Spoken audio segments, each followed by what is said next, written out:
Call the meeting to order. Dear Heavenly Father, we thank you for this day and the city in which we live. Guide us this evening to make our decisions. In Christ's name. Amen. Amen. This is the regular City of Newnan Council meeting, December the 9th, 2025. You had the minutes of the regular meeting on November 25th, 2025 before y'all entertain a motion on those minutes. So moved. Second. Motion is second. We adopt the minutes as presented. Any discussion? All those in favor indicate by saying aye. Aye. Opposed, like sign. You also have, and Mr. Ray DeBose, for those of you who don't know, he is on the phone. He is on a trip and has decided to call in to attend the meeting, which is perfectly fine. Mr. Bose, I hope you're well this evening. So the next item on the agenda is minutes from the work session on November 25th, 2025. I'll entertain a motion on those minutes. So moved. Second. Motion and a second. We adopt those minutes as presented. Any discussion? All those indicate by saying aye. Aye. Motion carried. Thank you. The next item on the agenda, boards and commissions. This is an item that is an appointment to the Christmas Commission. Ms. Jenkins? I do not have my appointment. Okay, we'll put it on the next, please. And then Mr. Critco, I believe you have an appointment to the Convention Authority. Next one, please. All right, thank you. And then Ms. Jenkins, Development Authority. All of mine, put them on the next agenda, please. Okay. And so the Development Authority, and then the next one is an appointment to the Downtown Development Authority, and you all have a letter that I wrote last week resigning from the Downtown Development Authority. And if you'll recall, when we divided up our appointments, each council member had an appointment, including the mayor's seat, and I was my own appointment. So tonight, I would like to replace myself on the Downtown Development Authority by asking Mayor Pro Tem Jim Thomason to take my spot there. Is there a motion? Second. Motions. Is there a second? Second. Motion is second. All those in favor indicate by saying aye. Aye. Opposed, like sign. Thank you, Mr. Thomason. And the next one, two items on the Ethics Commission. Ms. Jenkins has those, so that's on the next agenda. Mr. Phillips, do you have anything this evening? I do not, Mayor. Thank you. I don't have anything this evening. So the next item under new business is a consideration of contract award for 401K defined contribution plan and 457B deferred compensation plan. You have this item in your agenda. Any questions of staff? Ms. Kelsey, I see, has a mic and is prepared to answer any questions. No questions. All right, I'll entertain a motion. So moved. Second. Motion and a second. Any discussion? All those in favor indicate by saying aye. Aye. Opposed, like sign. Motion carried. Thank you, Mr. DeBose. The next item on is a consideration for bid acceptance for contract award for EV charging stations under EECBG grant. You also have this item in your agenda. Are there any questions about the standard? How are you, Mr. Moody? How are you? Doing fantastic, Mayor. Yeah. Yes, sir. I have a question. After the initial grant period, then what's the ongoing cost to the city after that? After the initial grant periods, to get it installed, and I thought, there's a warranty period that we're, included with that. After that, do people have to pay for the use of the charge, or is the city picking up the cost of the electricity, and then, just moving forward the various costs? Yeah, so the chargers will be free public use. The city will pick up the utility costs associated to that. I'm not currently sure what the use is on the site that's here located at City Hall. Mr. Graber may be able to speak to those numbers a little bit better than I can. No, there's no ongoing costs here. I mean, outside of general maintenance from time to time, we'll have to call, but our friends and partners at Newnan Utilities will be doing the construction installation, pulling the wire to it.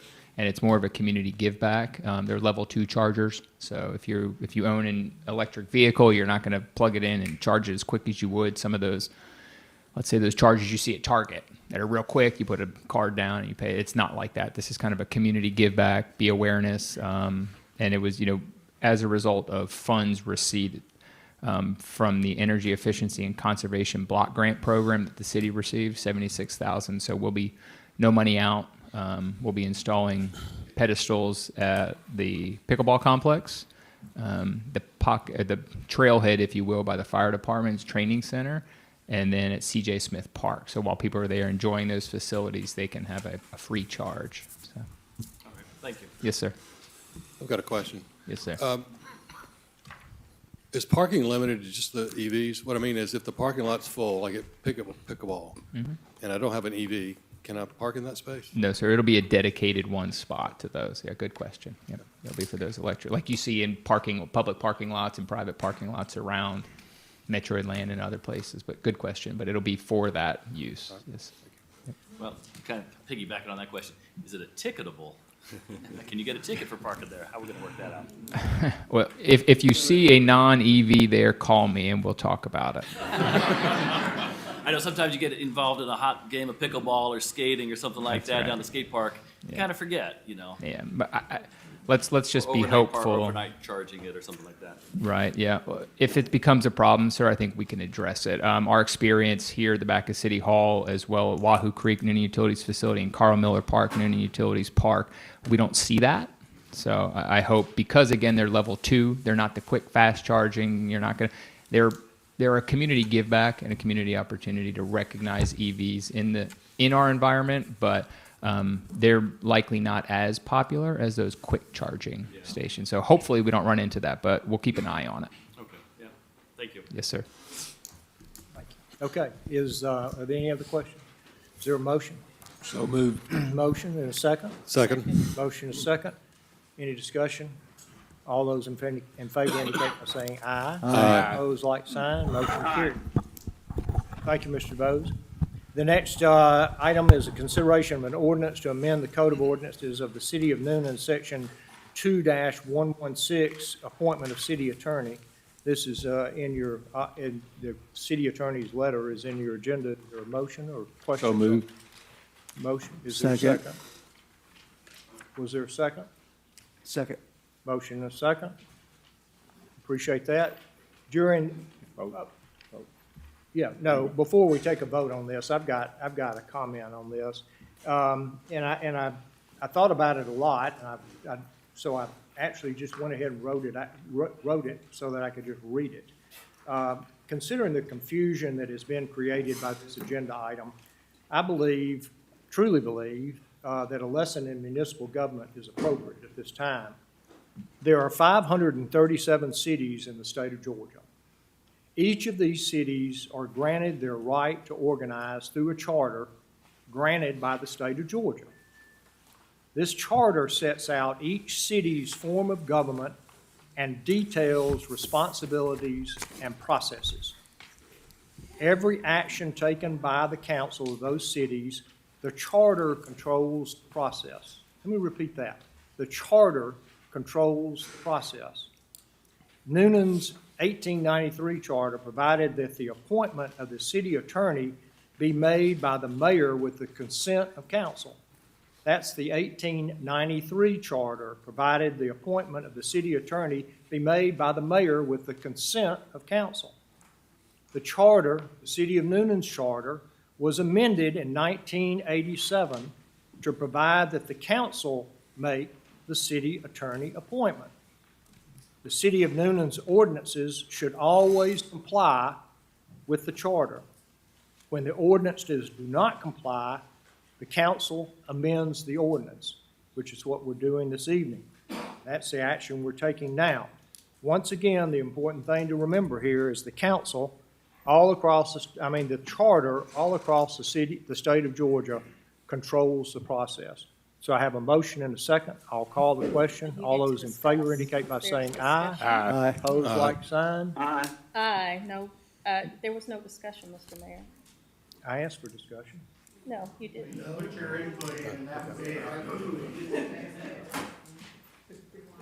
Would you like to make a comment? I would. I don't think we have to do this right now. I just don't. Well, I think that okay. several people have reached out and said, hey, this doesn't look good, it doesn't feel good, and why can't we just wait? And the truth is, it doesn't have to be done today. We don't have to be in this position of being defensive and all of that, when it could just be in January that we did this. I'm not defensive. I'll ask the question, since we've already taken a vote on this, do her comments change the vote of anyone else on the council? No, sir, not mine. Okay. we move forward with the agenda that we have You for have tonight? some- Yeah, there's actually some legal, if I can take have some comment on it, there's some legal inconsistencies within the document that's been presented that I'd like to bring to the council's attention that actually conflicts with exactly Your Honor, the mayor just mentioned, that it's in conflict with the actual charter, the proposed language. Mr. Strickland, first of all, you need to come to the podium and say what it is you want to say, but the fact of the matter is, we've already taken a vote on this. So whatever you've got to say is not going to matter. We didn't have the opportunity. You didn't call public comment. There is no public comment. During the city of, again, a lesson in municipal government, the city of Newnan ordinance clearly states, okay, is there a comment from someone? There's a few comments from people. You have to take your Yeah. turn. All right, If- I am going to allow Mr. Strickland to speak, and then we're going to move on. Mr. Strickland. Thank you, Your Honor. And if I may, my name is Vernon M. Strickland. I'm a local attorney here, born and raised in Newnan. The actual proposed language, it has an additional sentence that the charter does not have. So for whatever reason, I think it probably needs to be revisited, understanding why. This particular draft, which had pulled language from the original ordinance, actually appoints the office of the city attorney as an executive officer of the county. That's inconsistent with the charter. And the only other executive officer in the county is the mayor. And so for whatever reasons, we probably need the city council probably needs to address, is it beneficial? Is there an increase in liability? And why is it inconsistent under this proposed rule that it says that this is hereby created, there's hereby created the office of the city attorney and executive office of the city. That's not what the charter says. The following language in this proposal after that sentence is what the charter says. So the charter does not create an executive office for the city attorney. And for whatever reason that the city has decided to do that in 1993, may need to revisit that now, but the law is pretty clear that if you create this particular entity and doing this particular amendment to this ordinance, it can't conflict with the city charter. And so with that particular language, it does. And then also just basically there are several typographical errors in the section 3. It says, if any action, clause, sentence, or phase, I think he probably meant phrase, he's probably missing an R right there, of the ordinance is help, H-E-L-P, to be invalid or unconstitutional by any court. I think the actual language, if it's correct, it should read, if any section, clause, sentence, or phrase, and not phase, of the ordinance is held to be invalid or unconstitutional. So there's just some typographical errors on that section 3 that you may all want to consider, in addition to the inconsistency between the proposed language and the charter, as you just mentioned, that the charter should control. Thank you. Thank you. We appreciate your comments. Take them under advisement. We'll move on with the agenda. The next item is a rezoning request. These next few items, there's also some confusion about that. These next few items that I'm going to read are for information only before the council this evening. They're information not only to be provided to the public, but to be provided to this council. And I'll read them as we go along. Rezoning request RZ 2025-08 by Stephen L. Jones, Esquire, on behalf of Parkland Home LLC for 32 plus or minus acres located off Celebrate Life Parkway for the purpose of developing 220 multifamily units called stacked townhomes by the application. This is for information only and will be passed on to the Planning Commission for their action. No action needed from this council this evening. The next one, item L, is a rezoning request RZ 2025-09 by Melissa D. Griffiths, attorney at law, on behalf of Imperium Development Partners, Inc., for 6.44 acres for the purpose of developing 8 townhomes, 259 apartments, and 6,000 square feet of commercial space. This also is for information only, no action by the City Council, and will be passed on to the Planning Commission. The next item, item M, is a rezoning request RZ 2025-10 by Melissa D. Griffiths, attorney at law, on behalf of Woodland Acquisitions LLC for 13.55 acres located at 699 Newnan Crossing Bypass for the purpose of developing 12 townhomes, 272 multifamily apartments, and 7,500 square feet of commercial space. This also requires no action from the council this evening. This is for information only and will be passed on to the planning commission. Now we're under unfinished business, item N. Consideration of an ordinance regarding Chapter 4 Animals, adding a new section 4-28 in the Code of Ordinances regulating backyard chickens. Mr. Good Smith, evening. how are you? Mayor and Council, good evening. Just a couple things in your agenda. There were a few errors, and I want to clarify them. In the narrative, we have put that the chicken coops, runs, and structures must be a minimum of 10 feet, when in fact the ordinance specifies 20 feet. And also you'll find that in the packet itself, the ordinance had an old date and did not have the current lineup of council. That has since been corrected for you all to consider this evening. But I'll be glad to answer any questions you may have pertaining to the proposed ordinance. Anything, Mr. Smith? Well, I would like to, on our signature page, correct my name. My name's also misspelled. That has been corrected on the official All right, ordinance. thank you. Appreciate it. Anything else, Ms. Smith, on the item? Is there a motion? So moved. Second? Motion and a second, we adopt as presented. Any discussion?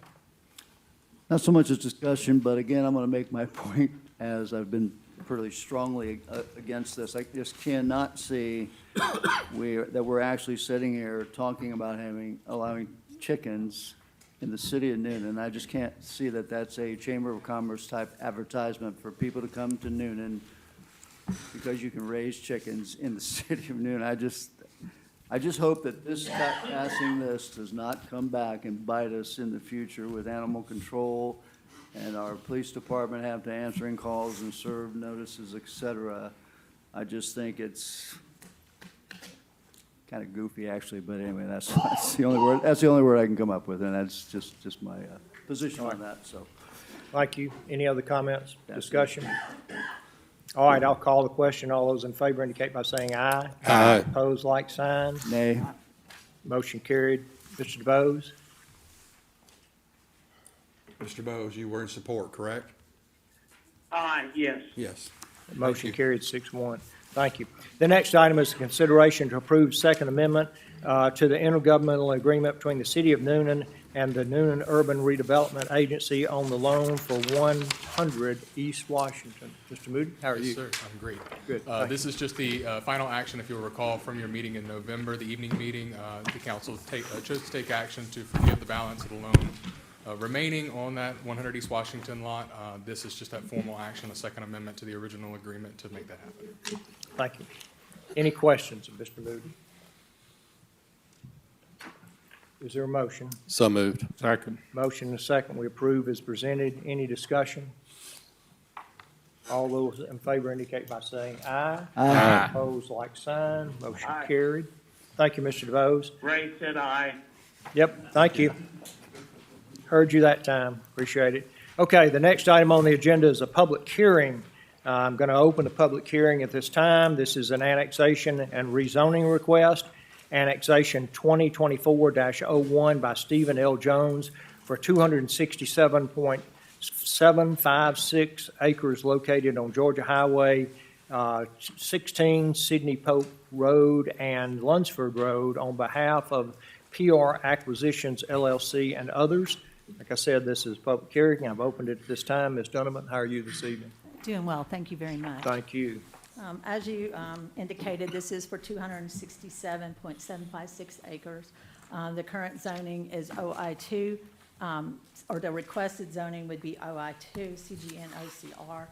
I'm sorry, PDR ILT and RS20 is what's being requested. It's currently in the county as Priority Development and Employment Center.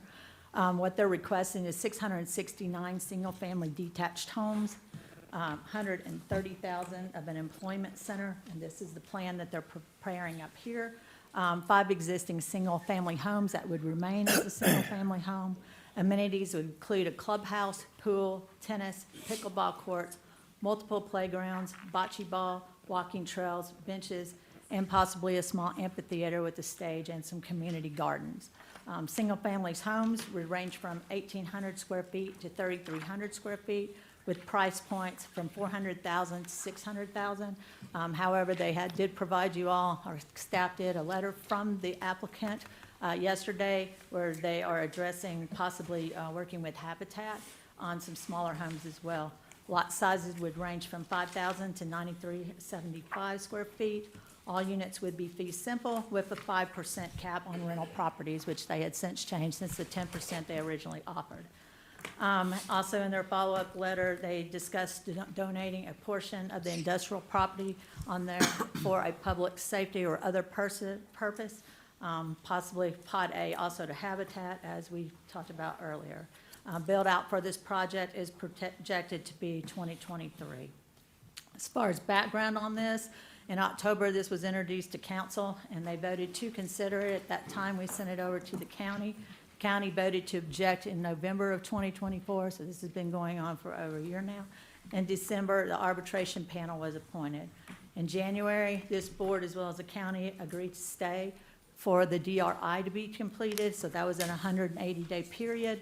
In June, the DRI was actually completed, and then in August, the arbitration panel met, and they ruled that no more than an additional 145 units would be able to be placed on this, and that condition will expire in July 30th of 2027. In November, the Planning Commission met, had a public hearing, and recommended denial of this 5-2, and then, of course, we held the council work session this past month.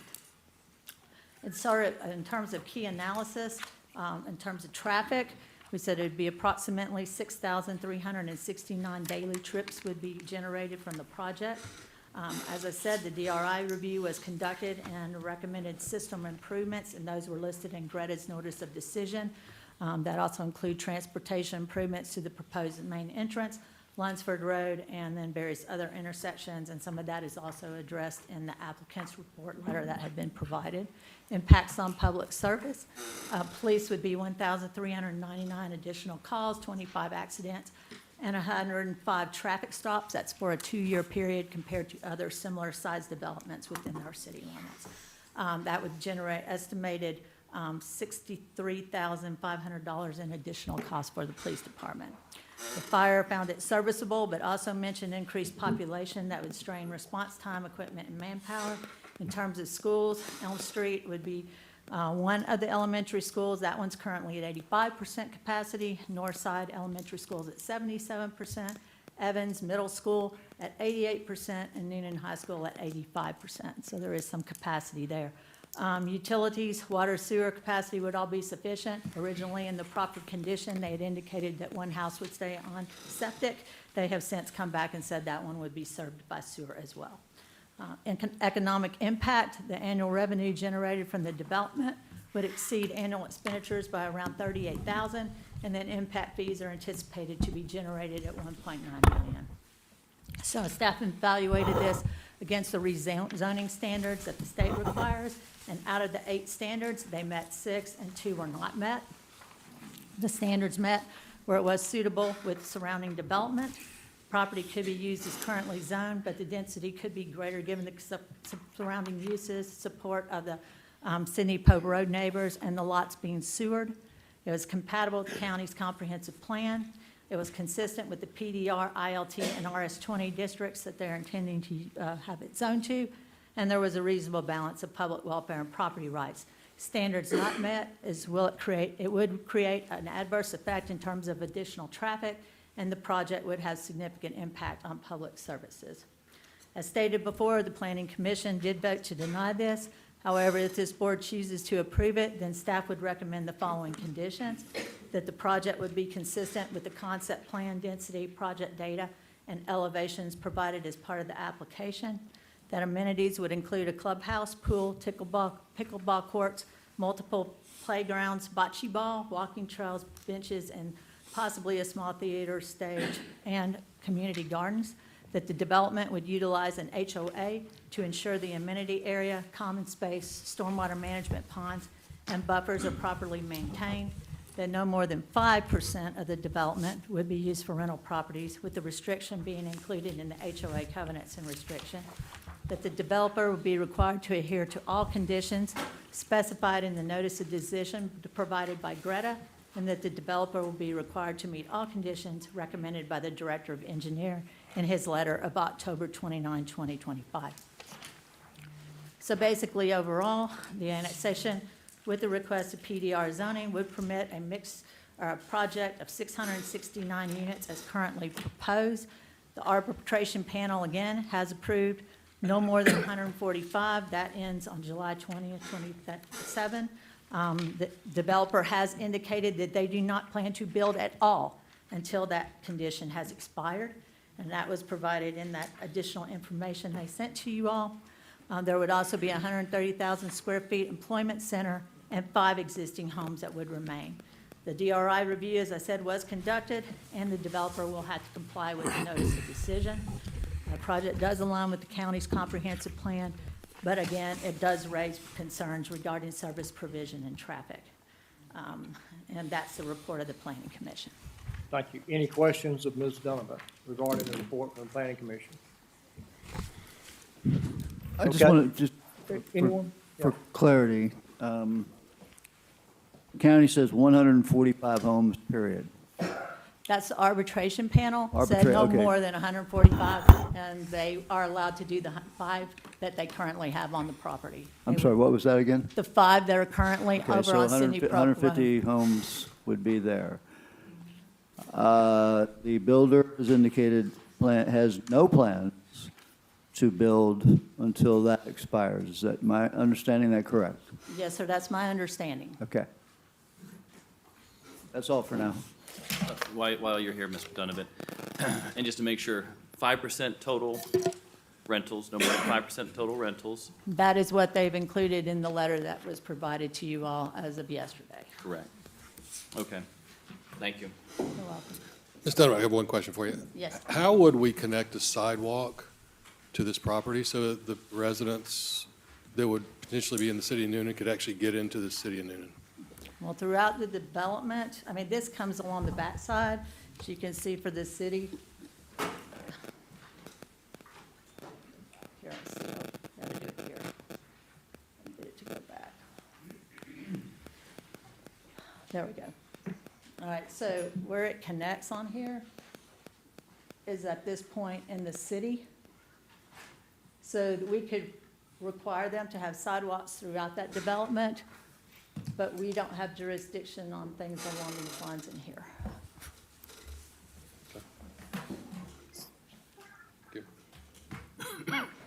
Does that, So no connection, no sidewalk connection, is that right? Would you say no jurisdiction means no connection? If there's not a sidewalk out there at this point in time, we could not require them to build that sidewalk out through there.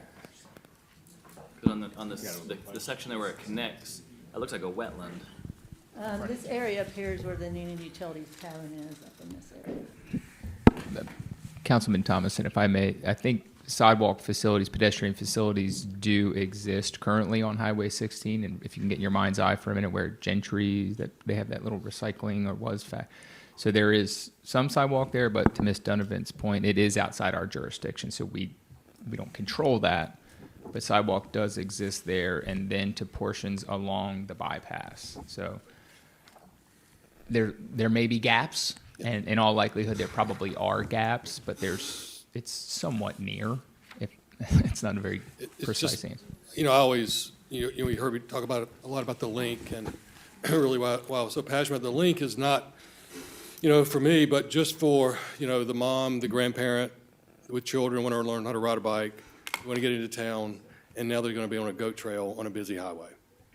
So I feel like, if we're going to bring in residential, to me personally, we should have a plan to connect them into our wonderful sidewalk system.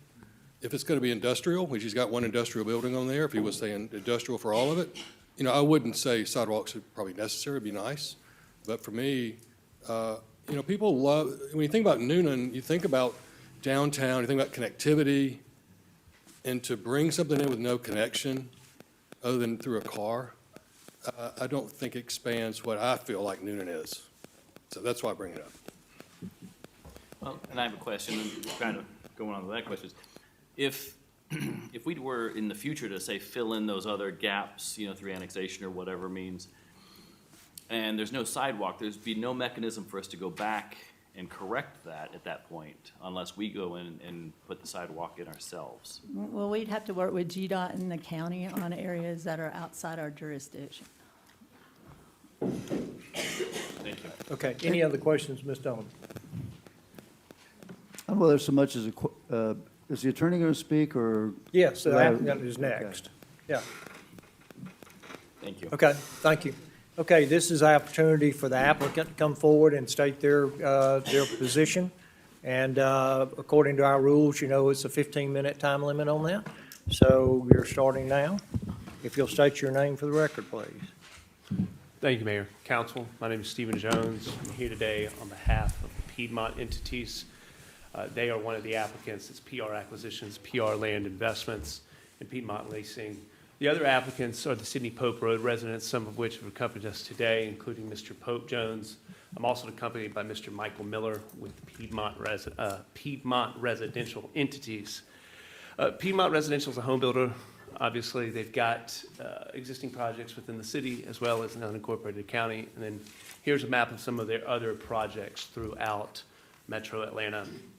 I just want to orient you. I know everybody's familiar with where the property is, but you've got a bird's eye view here of the city limits as this property fits in. Zooming in, you can see outlined here those properties in yellow. You can see Highway 16, Sidney Pope Road on the left-hand side of your screen, and then Lunsford Road running on kind of the south side of the screen. You can see both those streets labeled. You can also see the Newnan utility cabin. That's that connection that Ms. Donovan was referencing, which is the connection to the city. We'll get to the plan, but to the point about sidewalks, within this development, there is over 12.9 miles of sidewalks. Piedmont Residential and another project on McIntosh actually contributed a number of acres for the expansion of the link. We'd be happy to work with the city to provide a connection through that Newnan utility parcel or a tie-in for that when the link does expand. I know that there has been some discussion or plans for further expansion of the link towards this part of the city. And when that happens, we think it would be a wonderful addition for it to tie into our property as well. To orient you here, this is 267.756 acres. The PDR parcel, which is the middle parcels bounded in yellow, is 233. You've got that light industrial parcel to the south. Important to note, that parcel is zoned in the County M. That's the county's highest, most intense zoning district. We're proposing to downzone it to the city's least intense industrial. We envision that as an employment center. We don't think, obviously, because its lack of proximity to the interstate, that it would be a warehouse or a distribution. Most likely, it would be a local employer, something like what we would call an office warehouse combo. You know, you got the mom and pop office in the front and then material storage in the back. Then highlighted in green on the left-hand side of your screen, that's the 21 acres that has the existing 5 homes on it. If we look at the City of Newnan's future land use map, you'll see we've added the parcels here, highlight with that blue circle. With the planned development, you will see those planned developments on the future land use map on the periphery of that 2-mile ring outside of the city. We think this fits in nicely with that development trend of planned developments as you look towards the outer bounds of that circle. Most importantly, I think if you look towards the exact right of that blue circle, that's Avery Park. I think that's got 559 homes. And again, we're proposing 669. So there is a comparison that can be made between the two, their proximity to that 2-mile circle on the city. If we come to the zoning map, I think there's a similar comparison to be made, highlighting these parcels in that blue circle. And you will see that orange color is the PDR, and you will see coming from Summer Grove in a counterclockwise fashion, you get to this parcel in yellow. Again, we see a zoning trend and a development trend that really we think is consistent with what we've proposed here.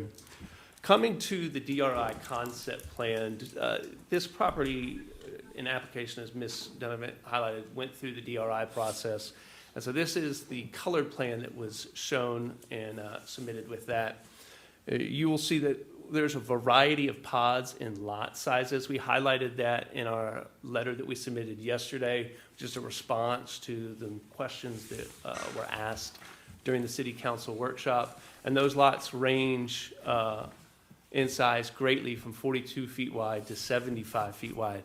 We call this a life cycle community because it provides, and I'll show you this when I get to the renderings of the homes, is that you could have your first home with the family and you could have retirees, empty nesters, last homes here. So with those 12.9 miles of sidewalk and the many amenities that Ms. Donovan highlighted and that I'll show later, we envision, the grandkids can walk to the grandparents' house, and it can be, again, a life cycle community. I do want to talk, there was some discussion, if we can come back, during the workshop about traffic improvements. This property and application went through not only Three Rivers DRI, but Georgia Regional Transportation Authority's DRI process. In that process, there were numerous stakeholders involved, the city itself, the county, as well as GDOT. And what came out of that was a number of conditions, of which your staff's recommendation is that we comply with that. And as a matter of state law, we have to comply with that. But I think the most salient point is that Piedmont will have to pay for any improvements required on 16 by the Georgia Department of Transportation. With those improvements, GDOT said that they will determine those at the time of access permitting. So we do anticipate that they will require some improvements, whether that's a traffic light or a roundabout, something of that nature. But again, that is within their jurisdiction, within their purview, and they will determine that at the time of access permitting. We're going, and we propose to close Sidney Pope Road to any through or public traffic. As you'll see that red circle with a slash through it, that's going to be a Knox box emergency entrance only. That's because Sidney Pope Road, see that awkward angle, it's very dangerous. And in talking with the Sidney Pope Road residents, that's one thing that they were very interested in, is having an alternative means to access Sidney Pope Road in their homes. So their access will be through the PDR development, through the main entrance. You'll see that circle at the bottom left-hand side of your screen. We have another main entrance to the larger PDR portion. That's off Lunsford Road, and GDOT will require Piedmont Residential to make improvements to that portion as well. We think that will be some sort of controlled turn mechanism. And then finally, we've got a separate pod to the north. You'll see that top right circle. That is the portion of the development that, as we highlighted in that letter to you yesterday, that we see an opportunity to work with Habitat for Humanity. I believe Councilman Kritko asked what other densities besides 669 units might be acceptable to the applicant. And we've looked in conjunction with Habitat, and I believe I'm authorized to say by the president and CEO of Habitat that they support these propositions, that at 560 lots, we would be able, 560 lots total across the entire PDR development, we would be able to construct the entire Pod A and donate developed lots to Habitat free of charge. So that would give them a zero basis in the land to construct attainable housing.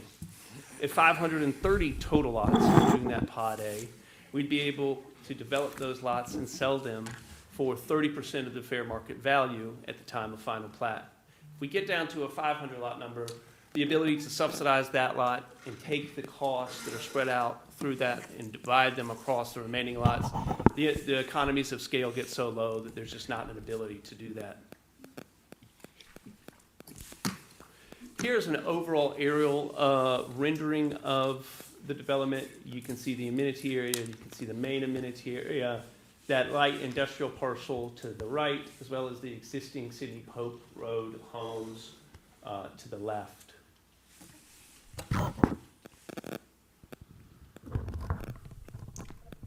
So this is a video rendering coming in off Highway 16. This would be that main entrance where we talked about GDOT requiring some sort of substantial improvement. We've got a main entrance with sidewalks flanking both sides, again, almost 13 miles throughout, landscaped, heavily landscaped roundabout as you reach that main intersection of the development, terminating in the main amenity area at the other end. So when we talk about amenity areas, we have that central amenity area that is shown in that blue circle at the end of the main entrance off 16. We've also got circled in red, which you'll see further up on the right-hand side, a community lawn, as well as an open-air theater. So we envision that for all sorts of outdoor gatherings that you might have, movies in the park, food truck Fridays, birthday parties at the open-air theater, performances there. And then also throughout the development, we have an additional 14 areas of green space. Those are circled in yellow. But coming back to the main amenity area, this is the large clubhouse with swimming pool, and then racket courts would be off to the left, which you'll see a shot of as we come through that main open breezeway in the clubhouse.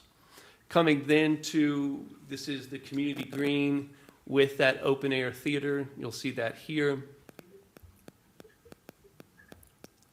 And then this is another shot of that community green and the open air theater. This is just an illustrative shot of one of those mini community or common spaces where people can gather. You may have children playing. Again, we tried to scatter these throughout the development because we want to have multiple common areas, so there's always a open play space or gathering space within proximity to every home.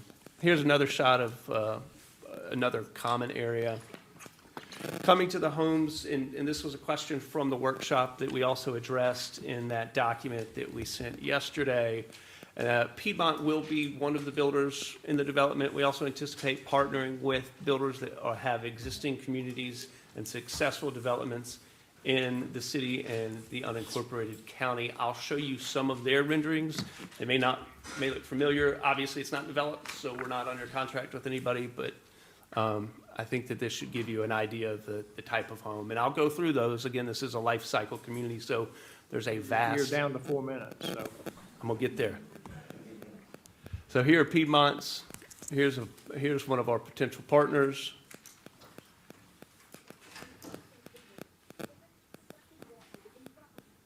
Potential partner. Could you do next slide, Ms. Shabs? I'm pointing, but it's not. Point down here.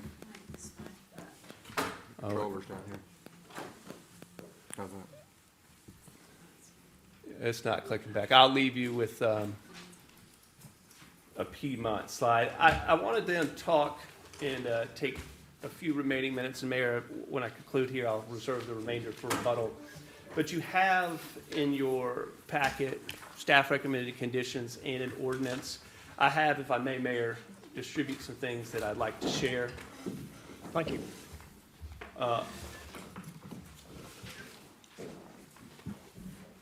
While you're handing those out, you've indicated that you've got basically three products in there. Is that correct? Three products, three different products, three different age group products?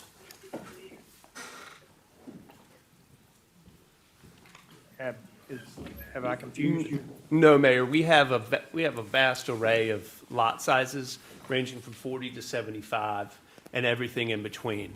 So Okay, when can you give me a breakdown of price range of the different products that you'll build?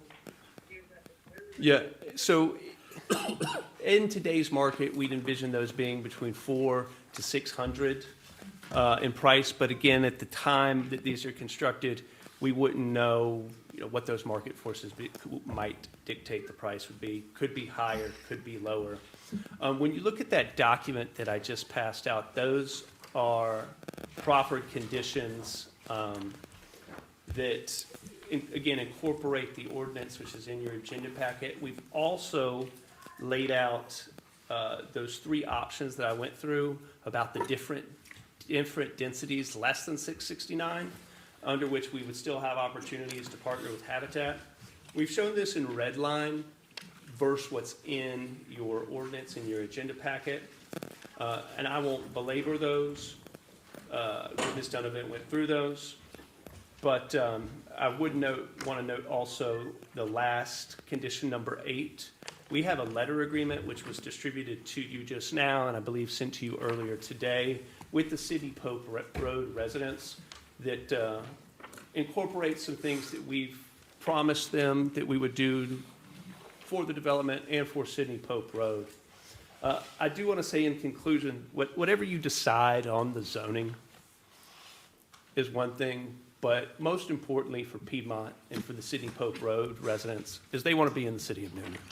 So if you do it, whatever your vote on the zoning may be, I ask you to annex these properties. We've given you, I think, in response to the questions posed at the workshop, a number of options that would be acceptable to the applicants. But again, their first and foremost desire, not only the Piedmont residential applicants, but also the Sidney Pope Road residents.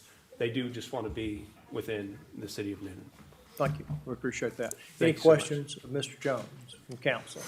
Could I just get clarification on point number 9 about the septic and sewer? Certainly. So, Councilman Kirk, I think this was one of your questions from the workshop. As we worked through the process with Newnan Utilities, we found out that resort piece could very likely be served by septic, or served by sewer. What we've done here, though, is made sure that final approval is left up to Newnan Utilities, so that when they see the final design of the profiles and the engineering and things that are above my head, they have the right to say yay or nay with respect to whether they're served. Okay, because the original proposal during the work session had said 4 were going to go on septic, and it was just potentially that 5th one.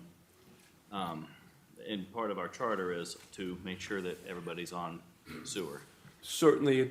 Another issue there is it's going to take time to develop the phases to get back to Sidney Pope Road. So we want them to still have sewer access before we get back there with the development and that sewer that will serve their properties. So it's a stopgap. Any other questions? I'm having a hard time with just one other thing. As I mentioned earlier, asked a question to Ms. Donovan, 145 and then basically 150 homes. Here's where I am with that, and maybe I'm just thick-headed and not getting this. You guys really just want to build 669 homes, and you want to be annexed into the city. That's the bottom line, correct? No, Councilman. We Well, want to be but- in this. That's what I'm hearing, and that's what I'm saying. So when you say no, because you want, the arbitration was 145 is okay, correct? That was the arbitration panel's condition, You which guys are willing to let that run out, and you've talked about a sunset clause. I'm just trying to understand why you just don't say, you want to be annexed into the city, and why don't you just be straight up and say, we want to build 669 homes? I mean, that's really the bottom line, right? No, No? 669 was the initial proposal on the DRI. During the workshop, there were questions about what other densities might work. And in those proffered conditions, which I distributed, we have options of various lower densities, which would make it economically feasible to develop and also make contributions, which we think would be a benefit to the city. So 669 isn't the ultimate number. That's why we've got these other options which are less than that, which we believe was one of the questions or concerns or asks from the workshop. So the other options are 560, correct?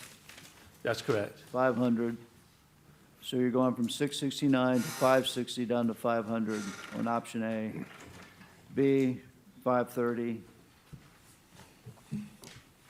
All right, so you really want to build now, you're willing to, C 500.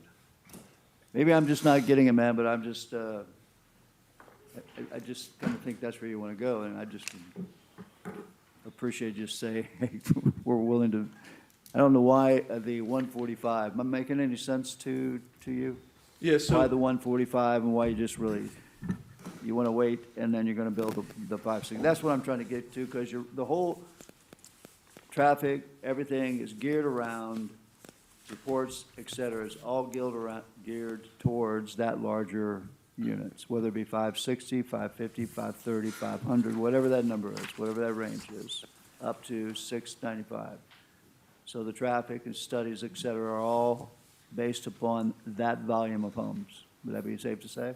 that's correct. That's how the DRI process starts and runs its course based on what's in the initial proposal. And this council, after the DRI process and the annexation arbitration process, has the ability, well, at least through the DRI process, to set the density at a lesser number than what was evaluated in the DRI. The DRI gives you, and Greta's report and Three Rivers report, gives you an overview and an analysis of the impact based on that density so that you can understand what that impact may be. But should you choose, or should it be this council's choice or vote to permit a density lesser than that number upon expiration of the arbitration panel's condition, you know that the impacts will not be any greater than what they were analyzed for under the 669. And that's why we've given you some options here for less than the 669, because that's what we heard come out of the workshop. Okay, anyone else? Well, one other quick question is, you said no building would occur until after the expiration of the arbitration's requirement. Does that include that commercial area, that, for lack of a better term, the warehouse? Would that go ahead and be started and completed while you're waiting for the expiration? Nothing would be constructed, including the employment building. Okay. And what's the expiration date on the arbitration? July 2027. And I think another point is that this project is a 10-year project once construction starts. So this is a slow, gradual build-out over time. It's not like it's going to, mushroom out of the ground tomorrow. Okay, anyone else? All right, thank you. We appreciate it. Thank you so much, Mayor. This is the opportunity for anyone in opposition of this annexation and rezoning request to come forward and speak. If you are in opposition, if you'll state your name for the record, please. James Shepard, coming up to speak in opposition to this. First off, just to be clear, we should be looking at this 700 number, right? Whatever happens in 2 years, this is going to open up, and if we want to do the 145, I'm fairly certain they could do that under the existing county zoning. So we are talking about the 700. Everything else is a little bit smoke and mirrors. Again, and as Councilman Thomason pointed out, we're pulling something into the city that is not connected to the city. We're talking about, in a couple of years, they're going to be building a huge number of units in that spot that, to quote the earlier assessment, creates significant strain on public services. Significant strain on public services for an area that is not adequately connected to the city, and that we're going to have to put in money. The taxpayers are going to have to subsidize if we want to create that connection. If we're going to be doing this kind of development, if we're going to be doing this kind of annexation, it should be connected. It should be part of the city. It should be integrated with the city, not creating these new kind of islands almost in the middle of nowhere that are just throwing more traffic onto our roads, and again, significantly impacting our public services. Our public services are strained enough. I don't think we should be adding more strain to that. So that's, please consider that as we move forward with this process. And again, focus on the 700, not the 145, and a significant strain. Thank you. Thank you for your comments. Anyone else in opposition? This is your opportunity to come forward. This is an annexation and rezoning request on Pope Road. Anyone? Okay, seeing no one come forward at this time, I'm going to close the public hearing unless there's anything else from council, from anyone, staff, or, okay. I'm going to close the public hearing at this time and ask for a motion to accept the Planning Commission report. Make that motion. Second. Motion and a second. We accept the report from the Planning Commission. Is there any discussion? All those in favor indicate by saying aye. Aye. Opposed, like sign. I didn't hear Mr. DeBose. Is he a? Mr. DeBose, we had a motion and a second to accept the Planning Commission report. Do you support that? Have anybody voted yet? Yes. Yes. To accept the planning commissions? Yeah, just to accept the report, not consideration of the ordinance. Yes. Yes, he's a yes. Okay, motion Thank you. carries 7-0. The next item on, is though to to consider the ordinance to annex the subject property. Any discussion on the ordinance I have to a question. annex the subject Just property? annex it, period, and then the density that they wanted, or is that another motion? No, that's the second motion is to amend the zoning map for the subject property, which would include the zoning classification. Mr. Sears, correct me if I'm wrong here, but we can, if we annex the property, we do have to attach a zoning classification to the property at the time we annex it. Is that correct? Yes, Okay. and I think that, you know, some of the discussion at the, workshop was perhaps RS-20, and there was some discussion about, as I said, coming back at the end of 2 years to come up with it. Then he's also given you the options. Option 1, which I think is to annex the property, zone it for the 145 units that the arbitration panel said, under all of these conditions, with the springing condition that it would go to the 669.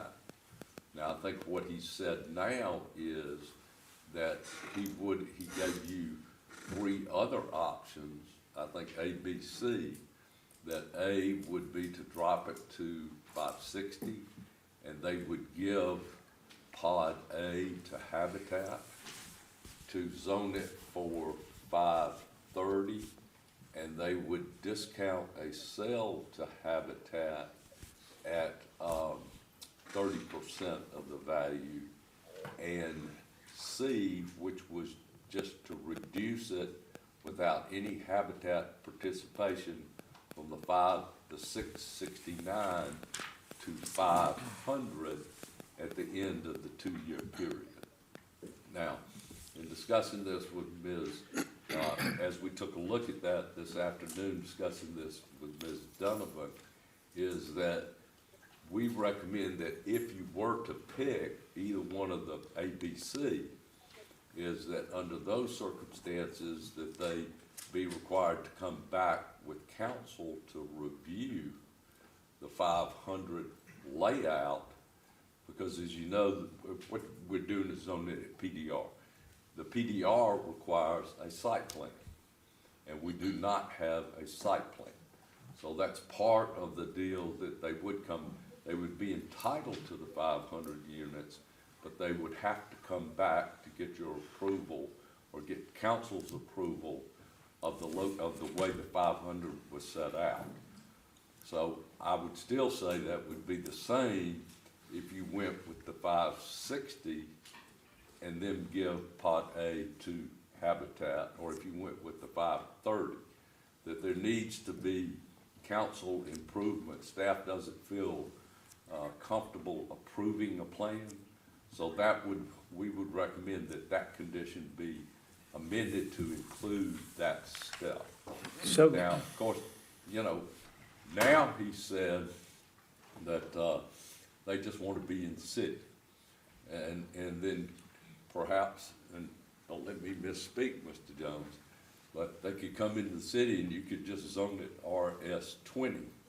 Now, I think Ms. Donovan has done some calculations, so she might want to share what those calculations would be if in fact you zoned it RS-20, limited it to the 145, because I think, if I'm not wrong, that it is more than 145 that could be put on the lot if it was zoned RS-20.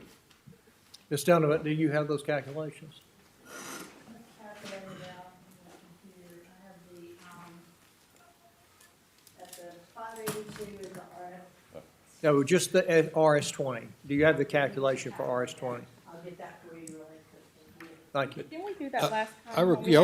Didn't we do that last time I when think we had the work session on this? We talked about that, and that number is what, 400 or something? 350 maybe, yeah, in that range. We've talked about that. We know it's somewhere in between 300 and 400 units because we've talked about, now she's done some much more narrow numbers on there, but broad numbers, we're talking many more than the 145. So we're still dealing with this whole sunset issue, no plan, and all of that other stuff. So I think that, for me, and I've said this before, I don't like approving things without a plan. And approving this right now with the 600 units, but you've come in here and asked for various options, but not shown us what that looks like, I'm inclined to decline the annexation. I'd like to make a comment. I think if I could say this, and of course, if council wants to speak their mind, certainly please do. But, well, I mean, I think what the council's looking for is if we do annex it, to just put it in and if it's RS-20, whatever but RS-20 is not guaranteed to them after the 2-year sunset on the 2-year expiration of the arbitration panel. So that they would still have to come back to the council and do what Ms. Jenkins is talking about, provide a plan. No, Okay. if you zoned it RS-20, they could do whatever RS-20 says at the end of the 2-year period. In other words, regardless of what is zoned, I mean, it can be zoned multifamily for 12 units. Right, to the but acre. it's not. Do you see So what is I'm there saying? any condition But under they can which own we for could 2 annex years, the they can only property? put- Is there any condition under which we could annex the property and to require them to come back with a plan that the city council would approve in 2 years? Well, but you gotta put a zoning designation. That's what I asked.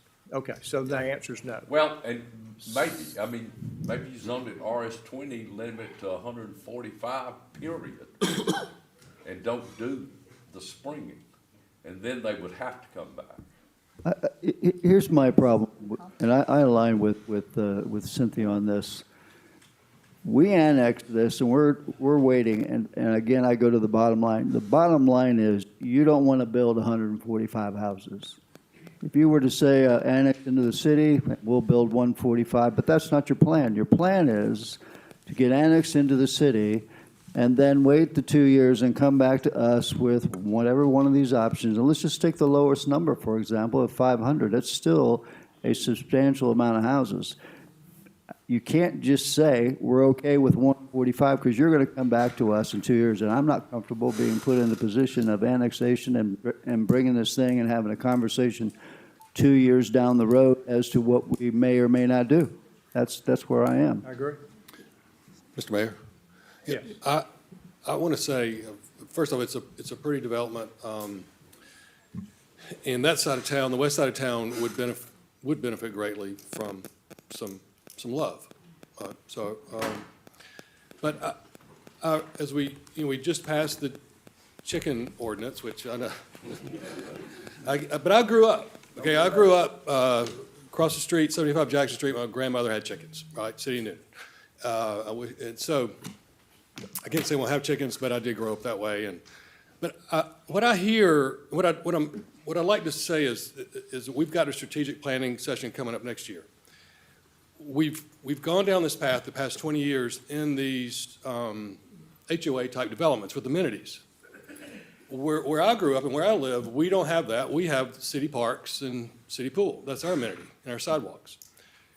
And what I'm hearing from, and I can have chickens because I don't have an HOA. I just have the city ordinance. So what I'd like us to do is take a step back and say, all right, and I'm about balanced development. We've got a lot of HOAs. We've got a lot of high-density product. What I haven't seen in the past really 20 years is just kind of an open development without HOA stuff, without these amenities. And we focus on connectivity back into Newnan, and the yard is big enough to have a swing set and a dog run and a shed in the back and a garden and chickens if you want it. So that's what I'm asking, is we take a step back and look at the future for Newnan. Where do we want a product that's different than what we keep seeing over and over and over again, and offer something more similar to what traditional Newnan is, which is a non-HOA, non-amenity-based project. So I would like us to wait on this, come back later with maybe a new classification or new guidelines for the developers to work with in the future. I agree. Well, if I may. Sure. This, as Ms. Donovan said, this project has been through over a year of the annexation process. If your goal is to refine the plan and create a development that is something different than the plan you have before you, then I think the choice is to annex it so that you have that flexibility later. Without annexing it now, then that opportunity could be foregone, because then you have to start the entire annexation process all over again if and when you want to proceed to do something else on the property. Okay. Well, Mr. Young? I'm not gonna comment on that. I'll let that slide. I understand where you want us to annex, but that's the issue that I have with this, is I'll say it again, is to annex and then have this conversation later down the road. I am with Jim on this one and Cynthia on this one, is just, we hit the pause button. We don't need to do anything at this particular time. We don't need to annex. I know that's your suggestion. I know that's what you would like. I think I have a feeling of the number of homes that you want to go that's been pretty clear to me. So I'm willing to pause the button. We don't need to make any decision on this piece of property. And if we have to start the process all over again, then so be it, because you were talking about a 10-year build-out anyway. So it really doesn't matter to me. I would like to address the question about the 145 and the fact that we're coming back. We are doing that. Michael Miller, I'm with Piedmont Residential, 285 Parkway 575, Woodstock, Georgia. That process is dictated by state law. And the idea that they put a condition in place that goes away after 2 years is for exactly this situation, so that a city that wants to annex a piece of property is not stuck with the decision of a 5-member panel who had no interest in this process. The process is to allow exactly what we're requesting, and that is for 2 years, there is a condition. It's been recorded in the books and records of the county. And the law says if we do anything within those 2 years, we're subject to that limitation. After 2 years, that goes away under state law, not because we're asking for it. So what we're asking for is, we would like to be annexed. Pope Jones, his family and neighbors want to be annexed into the city. If all you see fit to do is annex our properties subject to that 145 arbitration ruling, then we will sit for 2 years, and then we will come back and ask the council to rezone the property to something other than those 145 lots. We didn't create this situation. If you see this as a bait and switch, we didn't make that up. We're just abiding by the state law. And it's there just to protect cities against an arbitration panel dictating what a city can do on a property. So what we're asking for is, if you see your way to see fit to either of those 3 options, 560, 530, 500, then you're exactly right. Over the next 2 years, we'll be working on refining that plan. I would welcome a condition that says we come back to the city council for the final approval of that site plan. That's exactly what we'll be doing over these 2 years. So I just want to make sure that everyone understands the 145 in the 2 years is not of our making. It's state law. I understand that clearly, but to make one clarification, and I appreciate your comments, is I think you're making the assumption that we want to annex that piece of property. But you're coming to us for the annexation. So any annexation we've ever done, we've never go after annexations. The project is submitted to us, it's entertained, and then we determine if it's the best fit for the city. So I'm sorry, could you say we've not determined or we have determined? My ears are as old as I am. I'm sorry, I just didn't. I thought I heard you say that you thought we wanted to annex that particular piece of property. The assumption is that we do. I'm saying, as you're hearing some of the comments, it's not our assumption. When annexation comes before us, it is submitted to us. I know you want to be annexed in, but we didn't go after the annexation. I'm going to make that distinction. And we have, throughout the years, the time that I've served and prior to, correct me if I'm wrong, every annexation is entertained, and some have been turned down and some have been accepted, but we've never gone after annexation to acquire property, bring it to the city. Otherwise, we'd be going after White Oak, I guess. You follow me? Yes, sir. Yeah, so I just want to make that distinction. Understand. Okay, anyone else? Any other comments? Okay, appreciate your comments. All right, so we have before us the motion, or not a motion, we don't have a motion yet, but we have the ordinance to consider the annexation of the subject property. Do I have a motion? I make a motion that we annex it with 145 houses. Is there a second? No. I'll give a second.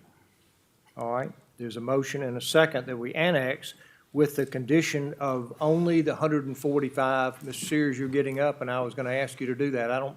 That's not a zoning classification. Well, no, but this is, if you move to annex, there is that fourth option.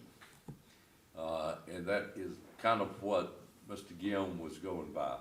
If 145 units on the 276 acres, or whatever it is, plus the 5 that are there, is acceptable, then you could annex with the condition that it's limited and do the PDR, so they come in with a plan for mixed, houses, as you talked about, but it's not a springing go away. At the end of 2 years, it's still limited to 145 units. And that puts them in the position of deciding at that point in time, do they want to come to council with the plan for 145 houses to go on there, or file for a rezoning after the 2-year period to get an increased density. I think you can do that and put that condition on there. So that's a little bit of a twist. I, thought through it. The PDR, and Mr. Thompson, the problem with the PDR and the MXD that have been adopted, they require HOAs. So I understand. But that might be something we could address. Well, it's something There you go. because Yes. we have looked at, because that's what everybody wants now, I guess, from that development, because we're requiring amenities. Whether it's RU7 or RS20, we're requiring amenities. In order to have amenities, you've got to have an HOA, because the city's not in a position to want to take over somebody's swimming pool.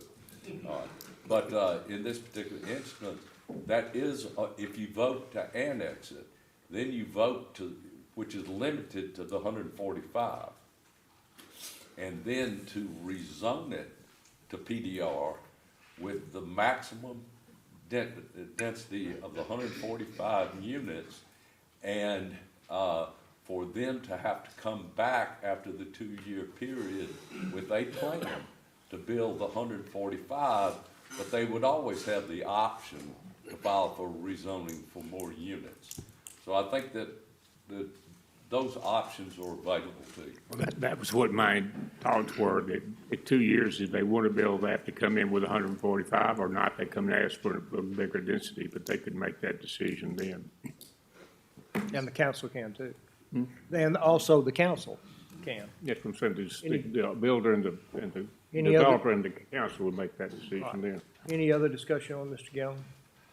It's not discussion, I just have a problem with annexation and then dealing with this 2 years down the road. I just have a real issue with that. And I can't support annexation based upon just what I sense where we will be in 2 years having a very similar discussion.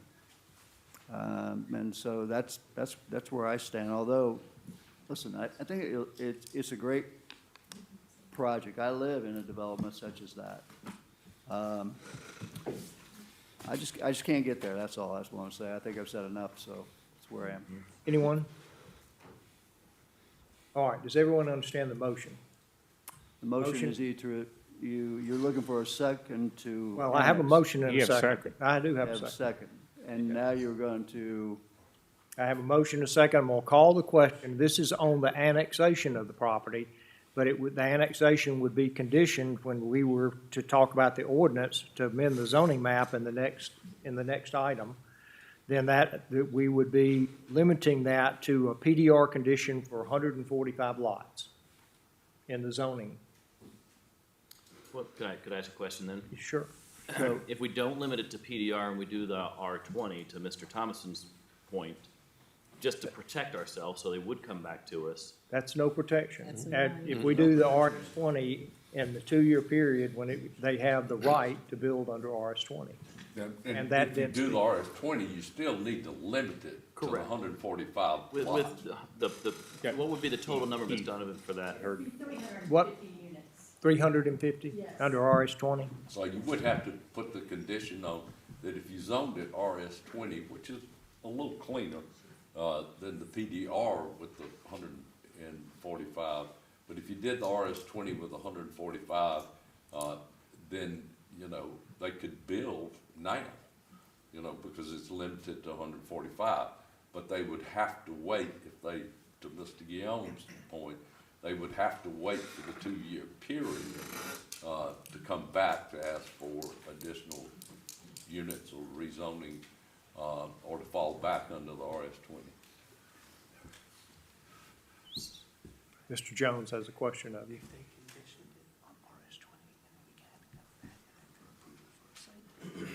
So, Mr. Shell, if you'd want to amend I'll give a second to the annexation with RS20 limited to 145.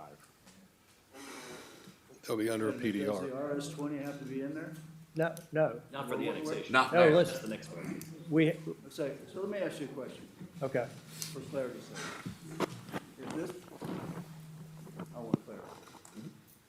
So if we annex this, or we deny annex this, then it's done, it's dead, right? That's right. All right. That's all I need to know. Okay. So we're not moving on to the R, correct, all right. No, if we deny the annexation, we won't have a discussion on the ordinance for zoning. No need. Okay, anyone else?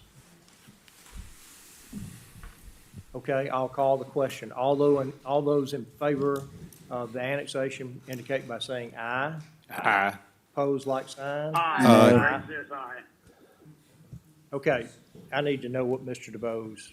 how Ray, he was voted. that a aye in support of the motion? Or Yes. against the motion? I in support of the motion. Okay. Annex. Okay, and now I'm gonna take a hand count on what we just did, because I heard ayes and then I heard others on the no. All those in favor indicate and raise your hand, please. 1, That's 3. 2, I'm raising my 3 hand. on the phone, 3 on the phone. All those opposed, raise your hand. 4. Motion dies 3-4. Okay, the next item on the agenda is also a public hearing that I am going to recuse myself on because my company is involved in the transaction. So I am going to step out of the room, and I wish everyone a Merry Christmas. Mayor Pro Tem? We're ready. All right. Thank you, Mr. Mayor. Ms. Donovan, this is a public hearing, rezoning request for RZ 2025-03 by Jacqueline Rencarel on behalf of the Turnstone Group for 63.09 acres located on Newnan Crossing Boulevard, East and Diplomat Parkway. Ms. Donovan? Yes, sir. So these properties are currently zoned OI2, which is a high-density office institutional, CGN, which is general commercial, and then OCR, which is open space conservation and recreation. They also have a quality development corridor overlay on them, as well as an I-85 building height overlay, but they are not going to build to the 85 feet, which is allowed in the I-85. They're requesting a zoning of MXD. And, oops, I'll get this to go. Oh, there we go.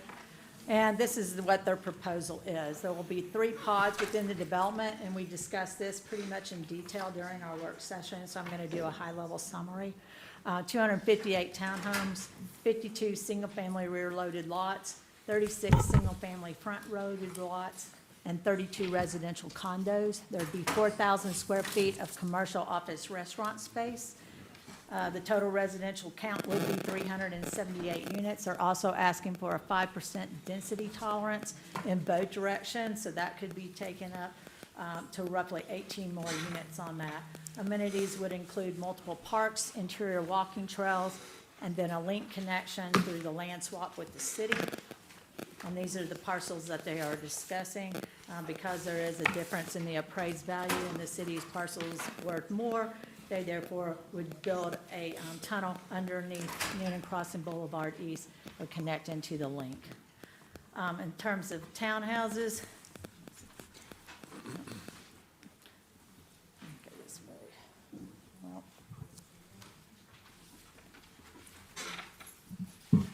this is kind of the product that they're looking at. They'd range from 1,500 to 2,000 square feet with price points from 350,000 to 500,000. Single-family homes would range from 1,800 square feet to 3,000 square feet with price points between 450,000 to 600,000. It should be mentioned that all units would also, except for the apartments, of course, be fee simple.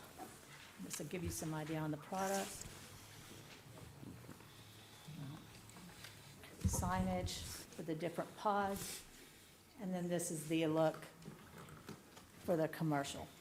In terms of background and process timeline, this property from 1989 all the way to 2016 has had numerous concept plans. It's also had a DRI that was done in 2008, and then another DRI that was done in 2005. 25, sorry to update this. So this was introduced to council back in February. The DRI was completed in September. The Planning Commission heard it in November and voted 6-1 to recommend approval. And then the council had their work session last month as well.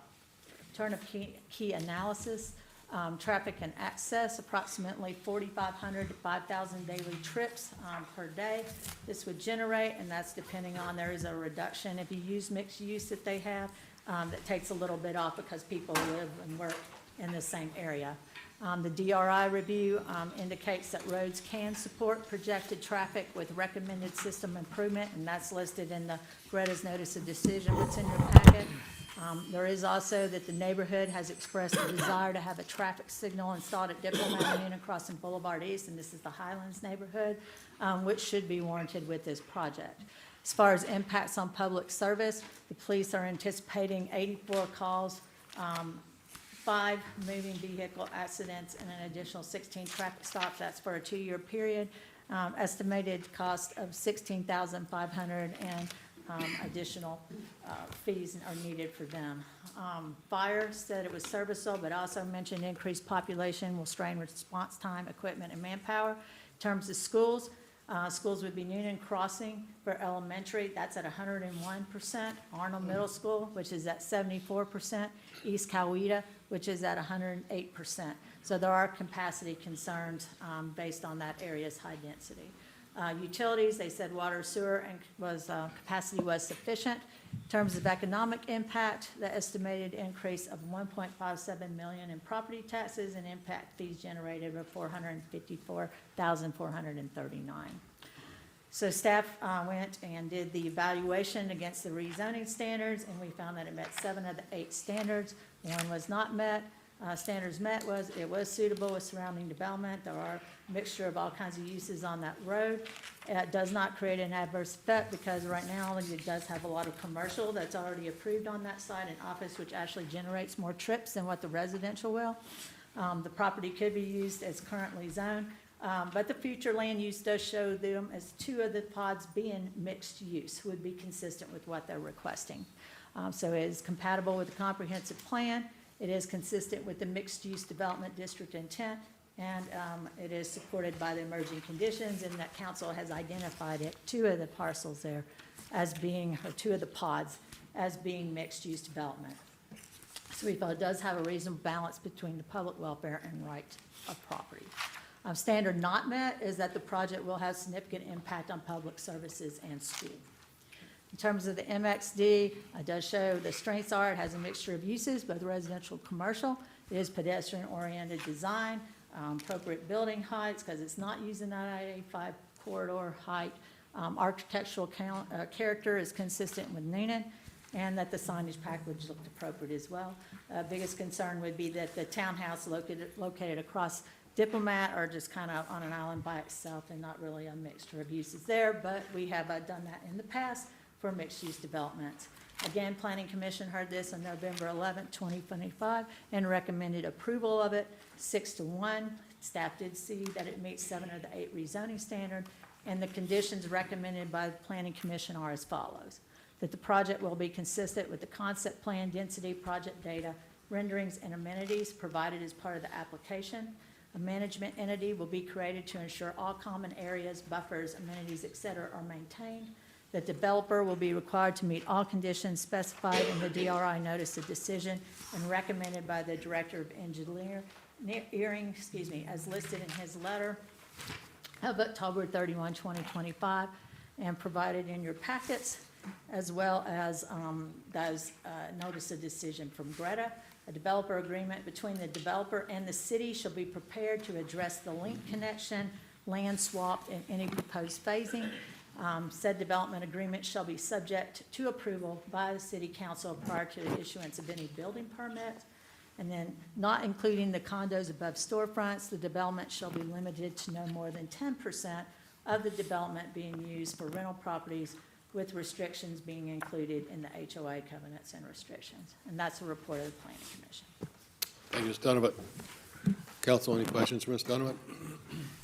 I do have a question, it's probably for the applicant, but you had mentioned, excuse me, they are looking for a variance on either side of 5%.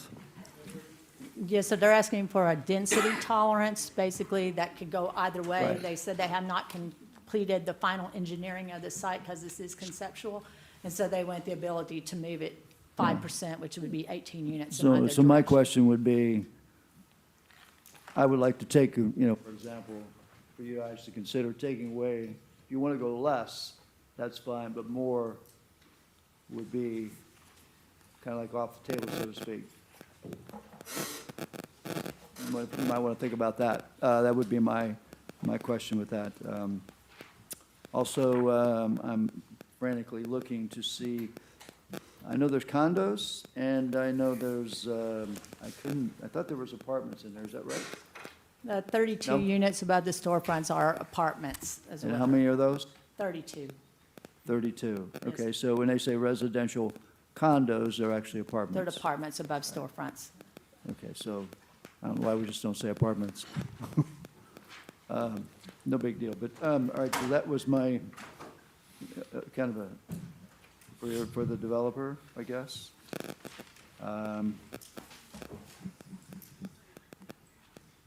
That's it on just my comments on that. I mean, I live right behind there, so. Any The only other questions? thing with, Go go ahead. ahead, Jim. Excuse me. Go ahead. You go ahead, sorry. Is Michael here? He is not here tonight, Okay. no, sir. With regards to Diplomat and how Diplomat dumps out onto up there where Walmart is, the Chase Bank, are there any plans to close that intersection off? Because that is a mess.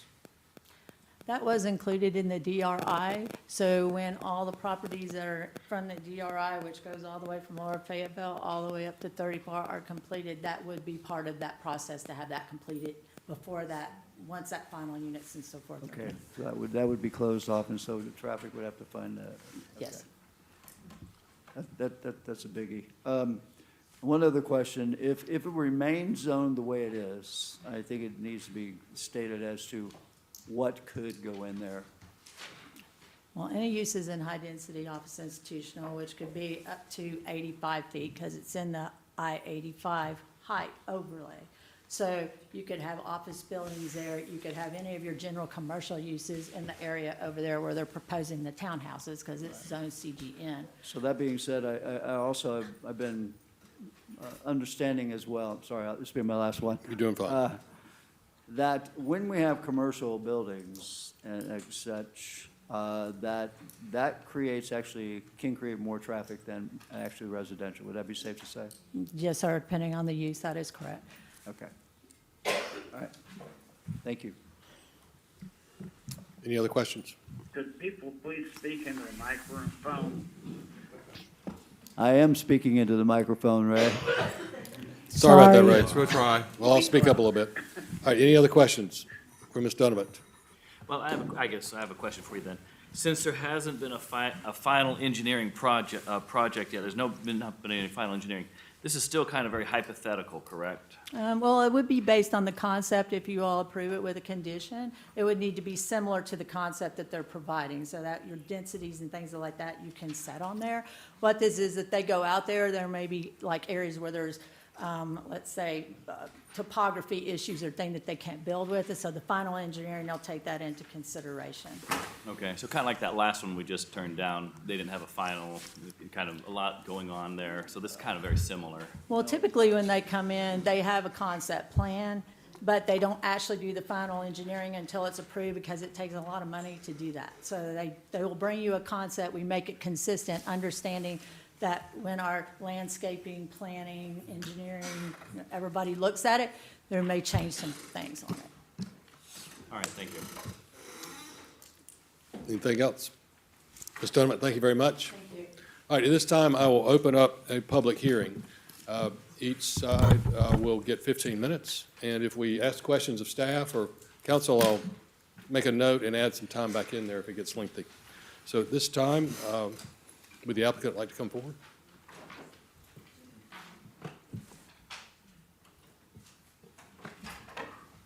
Would you state your name for us, please?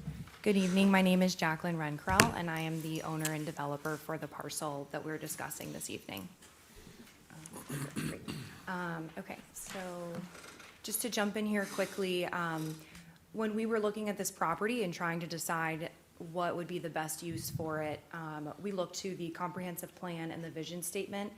Some of the words that we pulled out of there were that we wanted to blend historic character, small town southern charm, to create a unique lifestyle opportunities that those who live in Newnan are afforded. Just to set where this project is located, it's currently located northeast of where we are this evening. It is east of 85 and south of the Bullsboro exit near the Walmart and Lowe's shopping center. Just to zoom in some more. As we discussed, the current zoning for this is high-density office and also general commercial district, meaning that it is currently zoned. And actually, I will go over the allowed uses in a moment.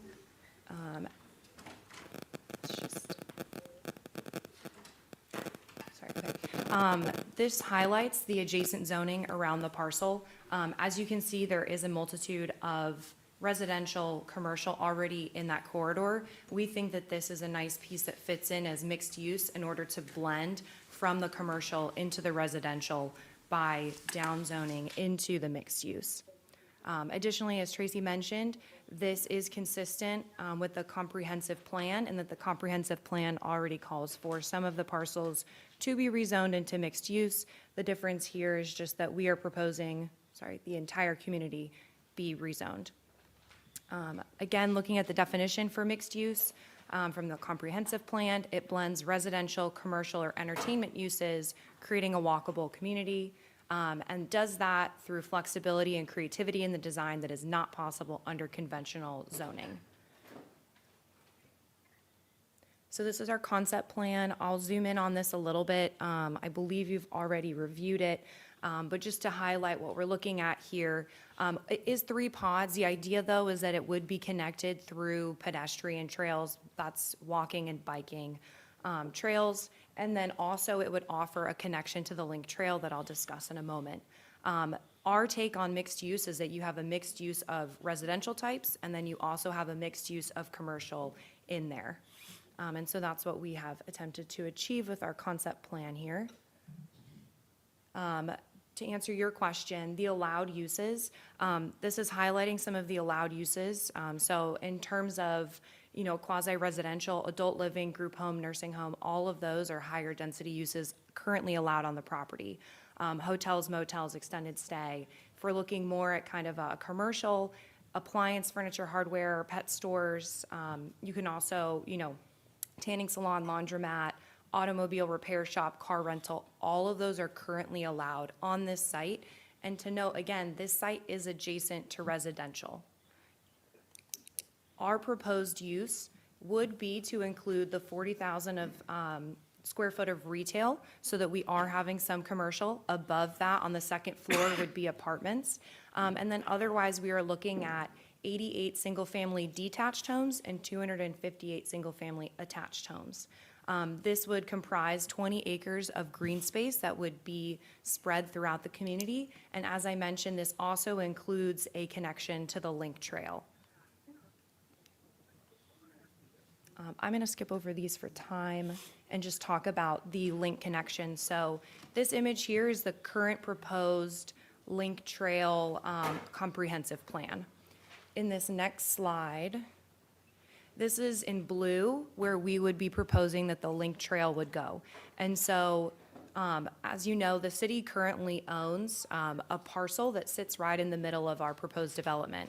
Our company previously donated that to the city in years past for previous zoning because the city had the intention to build a park.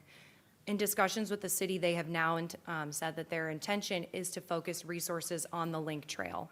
Through this process, the city appraised that park parcel, and I believe it was $700,000 roughly.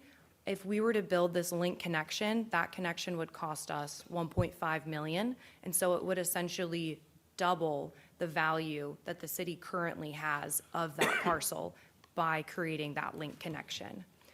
Additionally, we are proposing that we would give the right-of-way for the Link Trail down Newnan Crossing Boulevard, and you would then be able to remove the section in yellow that currently goes on a neighboring parcel where you would have to obtain right-of-way, and that is also currently in a wetland, making it more expensive to build the trail there.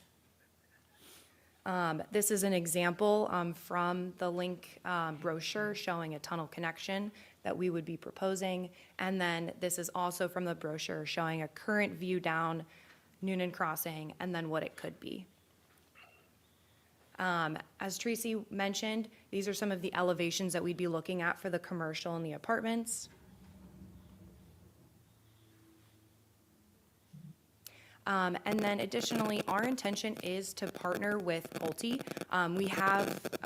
They have essentially donated these images from their product book. However, because we do not own the park parcel, we are not under contract with them. Additionally, if this plan changes in any form or fashion by the city council, we would then want to be able to go back to them. However, our intention is to build with them, and these are their products. The product, going back to what we were looking for, was that small town historic feel. And so a lot of these homes, the intention with them is to mimic the low country vernacular. And so a lot of these homes, as you're driving into Newnan, you'll notice that some of the older homes look just like this. And so this affords Newnan residents the opportunity to buy a new home that looks consistent with the older homes in Newnan. These are some other elevations. And so, in summary, this proposed use is cohesive with adjacent properties. It is minimally adverse to the other properties as compared to its current zoning for commercial and high-density commercial use. It is consistent with the future land plan, and it also doubles the city's current park infrastructure through this Link Trail connection, or at least the valuation of that improvement. And if you have any questions, I'm happy to answer them. Thank you, thank you, Mr. Correll. Any questions? I have a question. Rick? Yes. I know you got apartments for rent. Did I see anything on the restrictions on the townhouses for single family as far as rentals? So because this would be within an HOA, the HOA documents will stipulate that there's a 10% rental restriction. We typically put that in place because most lenders require that within an HOA anyway to avoid mortgage fraud. Good. Would you be willing to consider 5% less rentals? Yes. Yeah. Anyone else? Just to clarify, we're not intending to build a rental community in any way. So that 5 to 10% is really for future homeowners if they do choose to rent their home. I'd like to keep in mind when we talk about reducing rentals, et cetera. So we keep coming back to these statements. These particular houses are not entry-level investor-type homes that they buy to create a stable of rental properties. So whether we limit it to 5%, and I agree with you, 10% is typically the standard across the industry for the most part. And again, it is for those people who would not want to rent as an investment, they might be moving and they need to hold onto their property. I think that needs to be pretty clear as we talk about this. And for reference, if it's 10%, that's what, roughly 35 homes in the community across all three pods versus roughly, 18 or 19. So But that's assuming that 18% more up to 396, that'd make it actually 40. If you have that leeway that you were asking for of the percentage, and I didn't see that, I just said, Yes. That's and- my question. 5%. Thank you. I wanted to address that. So in the DRI allows for a flex of 5%, and that's where we came up with the number of 5%. We have already looked at the city's ordinances. We have done a preliminary engineering in terms of topo, things like that. And so we feel confident with our concept plan. However, until we go and spend, roughly $500,000 at least engineering this property, we won't know if that lot line that we drew needs to be in 5 feet this direction or that direction. And so that's really where this tolerance is coming from.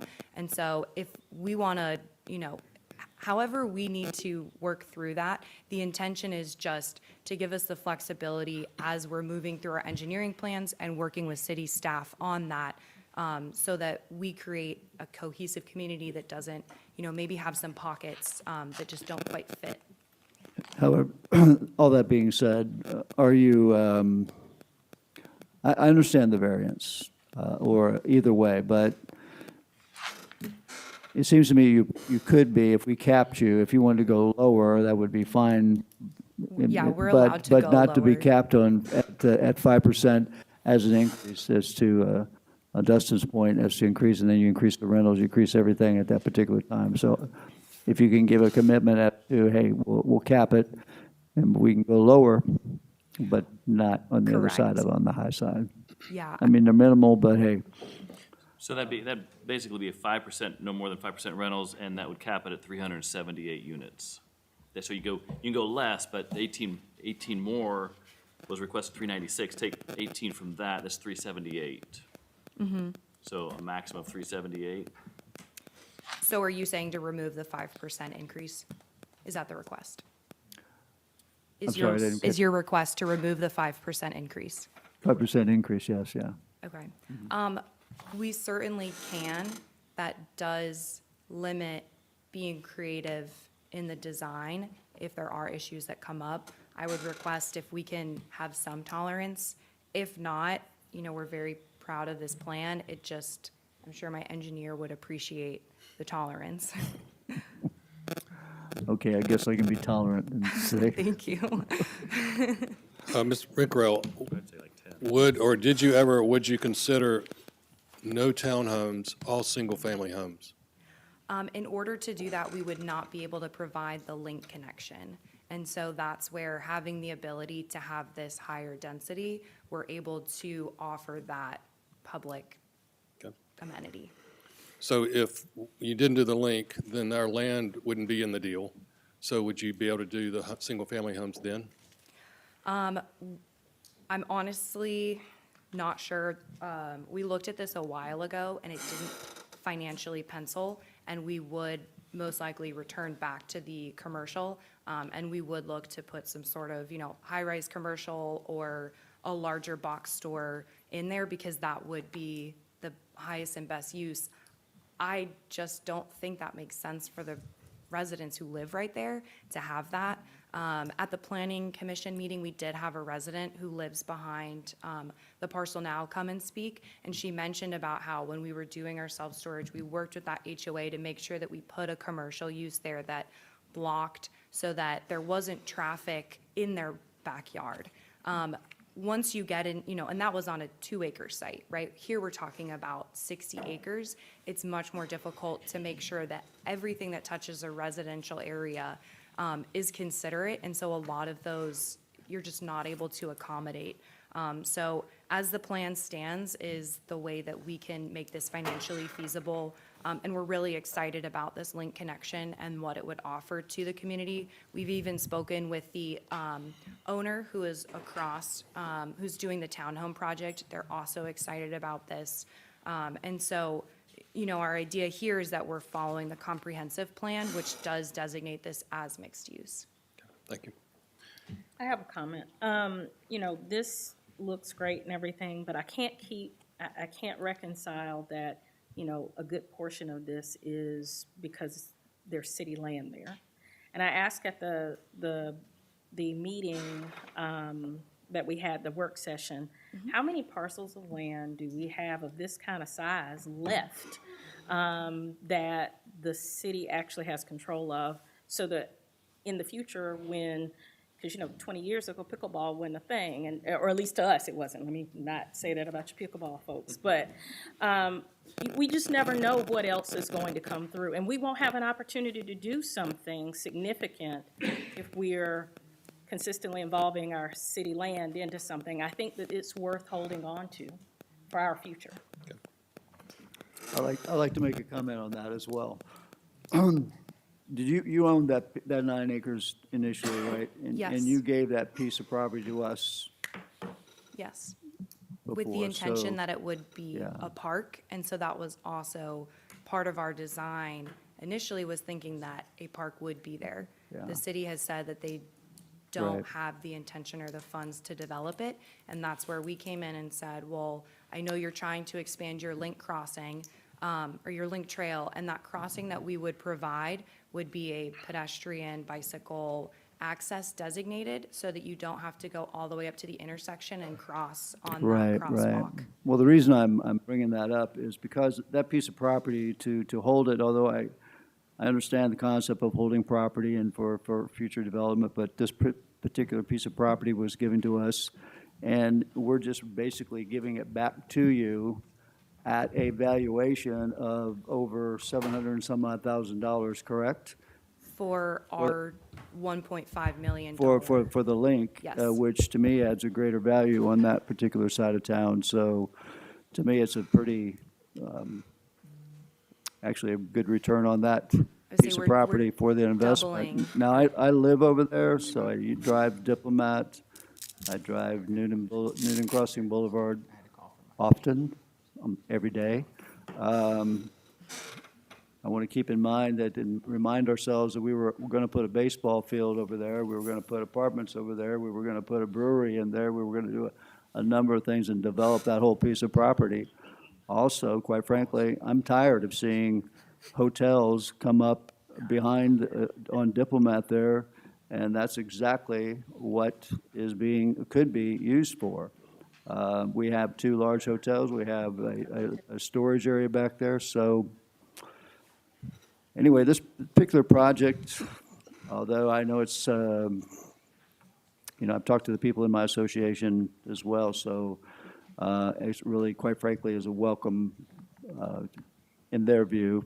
I know it'll create a little bit traffic, but at the same time, there'll be a traffic light being proposed for that area as well. So I don't see, quite frankly, any negative to it. I think it'd be a good piece for the puzzle in that particular side of town. That's where I stand with it. Thank you. Any other questions for the applicant? Yes. Could you just speak to the proposed or requested 0 lot lines on both commercial and the single-family homes? Yes, so as part of mixed use, you can create essentially your own site plan, ordinances, landscape plans, all of it. And so the intention here is that you're then able to create something really unique. And so our idea with the 0 lot lines is that some of the homes might be, you know, close to a walking trail or to a park, and that allows for that connectivity where that homeowner can essentially step out their front door and be in the community park right there. And so that 0 lot line is really just in order to add more adjacent green space to the homes. Because I mean, I see all the diagrams, I see all the pictures, you know, I see the numbers. You know, and then I see your picture up here, and I'm like, that looks kind of nice. You actually have some land, to Mr. Thomason's point, and actually to kind of put a playground and stuff like that. And I know that's just a, you know, diagram, but, you know, everything is, like, to the point is to pack it in there and, you know, have a very high density. So I just want to make sure, you know, your zero lot lines, you're not like backing up. And, you know, I know you haven't done final engineering, the noise from the interstate, that's always an issue.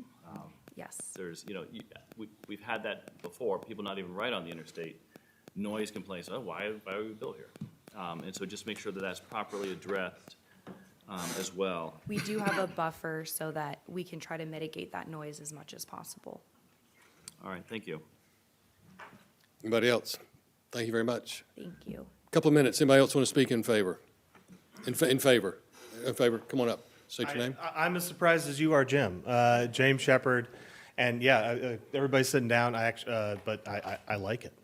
I think that this is actually a really good use of this space. Cynthia, your point on the land is very well taken. I definitely, you know, I have a few qualms with how this goes, and I definitely think we need to be reserving city land for where it's best used and making sure that we have the flexibility to do things that are going to be productive for the future. That being said, this development speaks to almost all the concerns that we've seen that I've raised. That we do have a mix of uses. We have retail embedded in this community. We have connectivity to the link. It's walkable. It's all of the things that, you know, I've been hounding everybody about. There's no significant strain. The significant strain on public services isn't there. To the point of the school overburden, that's something that is out of scope for this body, unfortunately, but is something that should be very well considered with our school system. But again, you know, this is exactly the sort of, you know, kind of connectivity and development that I think as we see, again, I've got a few qualms, all the townhouses on an island I don't love. But, you know, I hope to see more of this. This is the kind of thing that I think, you know, again, brings all that together in a way that doesn't create the same kind of infrastructure strain we see from pumping all these, you know, cars onto the road. There will be a place where we hear live, work, play all the time. And this feels like a place that people will actually live, and they might not work there. There's not a lot, and, you know, the office space might be something else to add in there. But, you know, this feels like a place where people actually live rather than just be, you know, a place that you drive your car to and drive your car from. So I think it's a very positive development with, you know, certainly adjustments that I would make, but I'm so happy to finally get up and say that I like something. It feels weird. I got to get used to this, but that's it. Thank you so much. Thank you very much.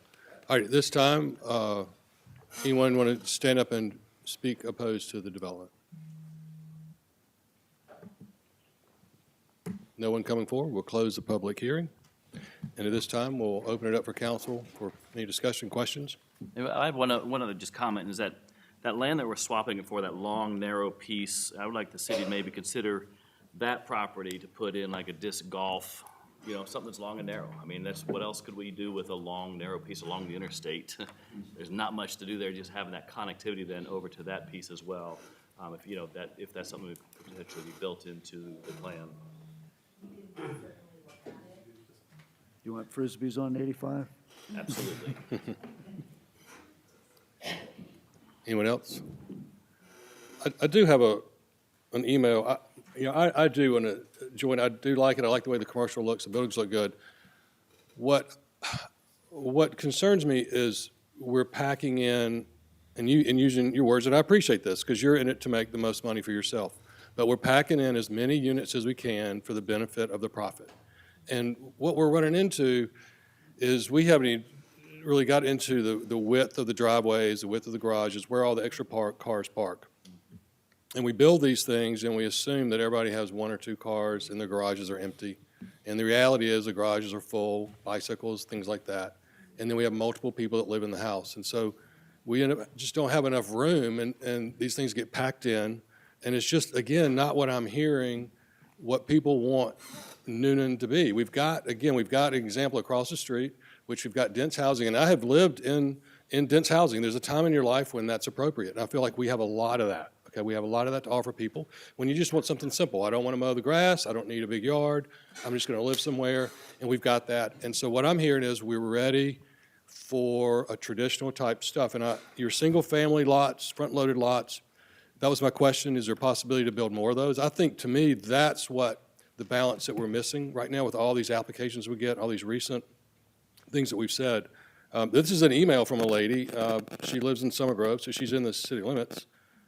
She says, I strongly disagree with the rezoning on Diplomat Parkway to cram in townhouses and especially apartments. I am quickly seeing Newnan, the beautiful city of homes, turning into a city of apartments and townhouses, reflecting the Union City model of apartments and car dealerships.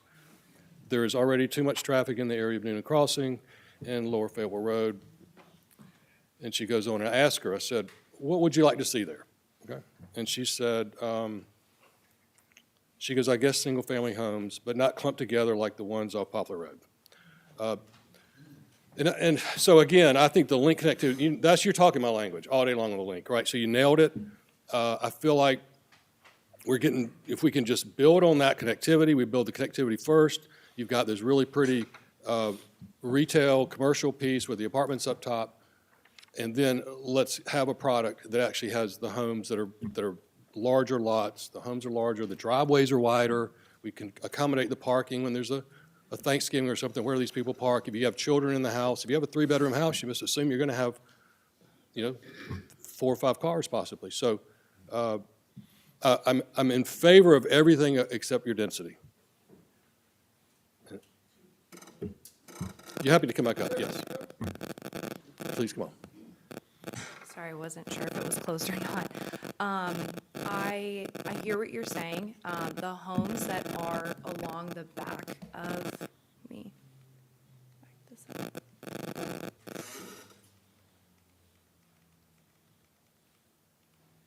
Okay.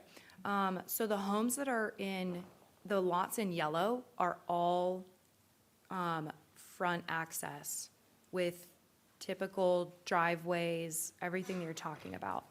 The other homes, the majority of them are accessed from the rear of the home. However, they do still have a driveway. If the concern is overflow of parking, we can absolutely take that into account. You'll notice that there are, especially for the retail areas, I don't know if this has a, there we go. This here is additional parking, and down here is additional parking. All of those apartments have their own designated parking areas as well. We can certainly work to incorporate more parking if that is a concern.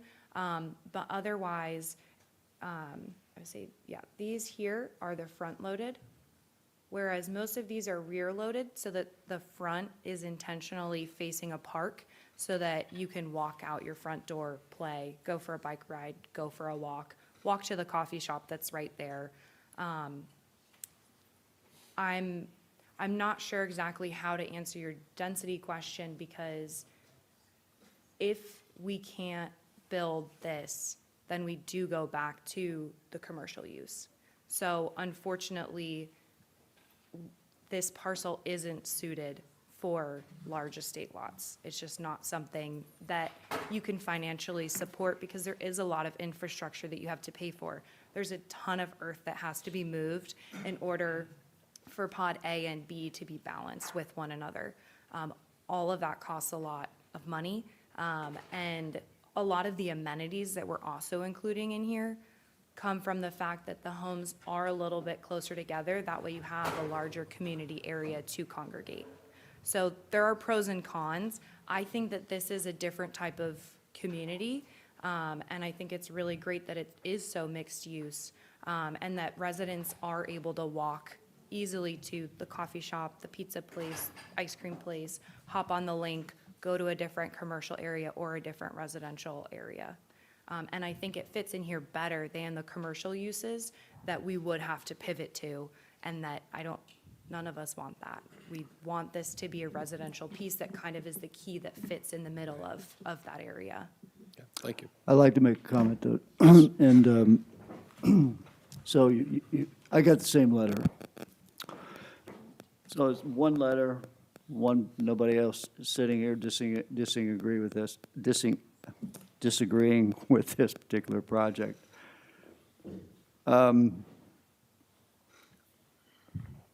If you look at Summer Grove, if you look at Stonebridge where I live, if you look at all the other developments over there in that particular area in District 1, they were all pretty much about the same. This is one of the most unique, because Summer Grove kind of tapped into it a little bit when they have the Market Square and et cetera.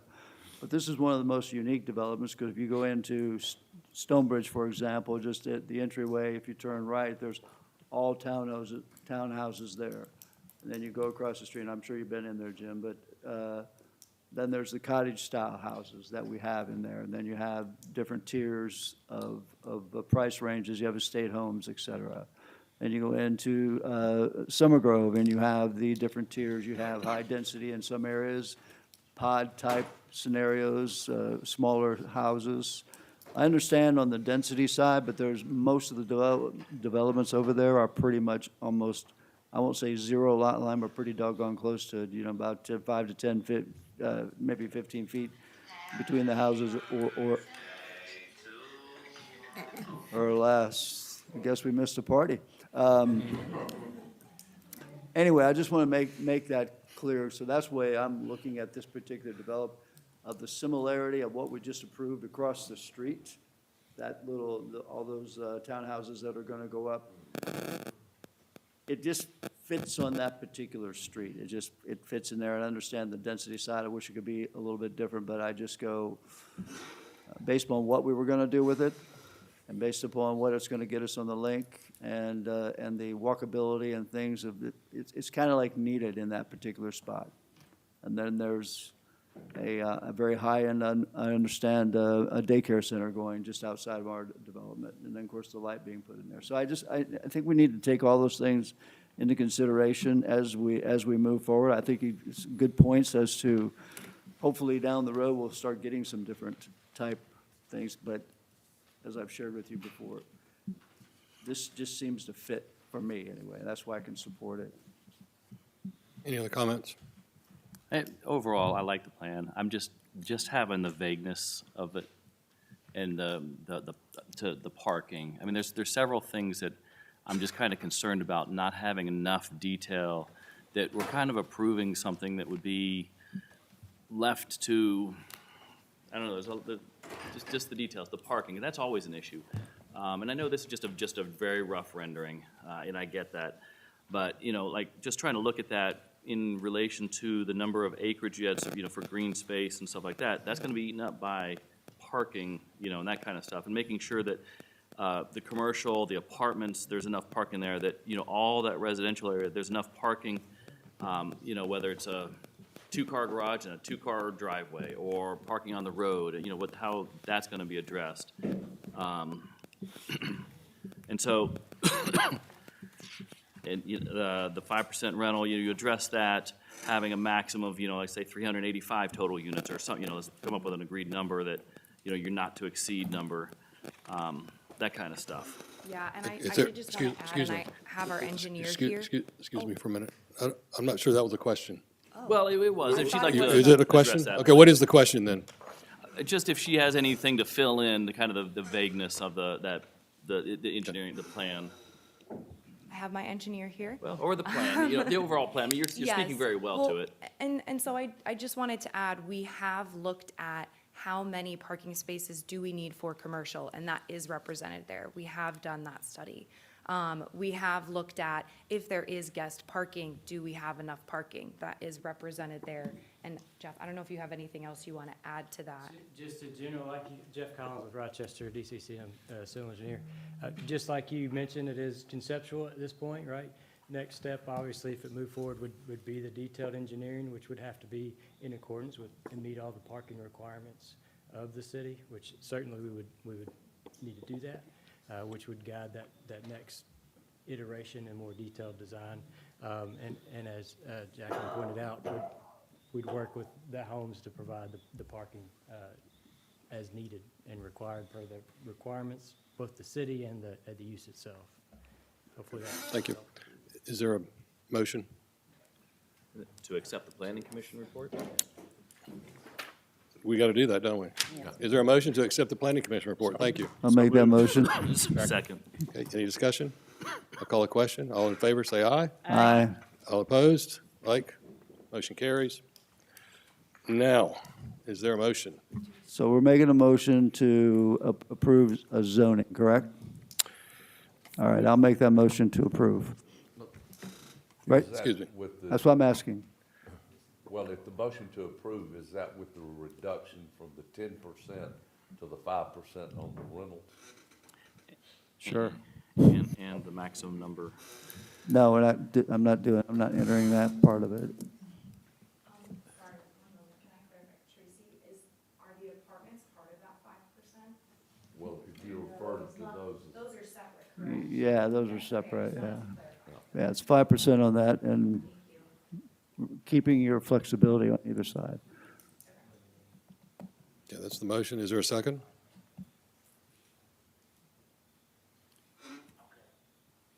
Okay. Motion. Dies. You know what, Would you like well, a you know second? what, I'll throw a second in there. Okay, very good. We have a second. All right, any discussion? You're going to do a raise of hands, I think. Okay, we can do that. All those in favor, raise your hand. All right, Ray? In favor, so 3. All opposed?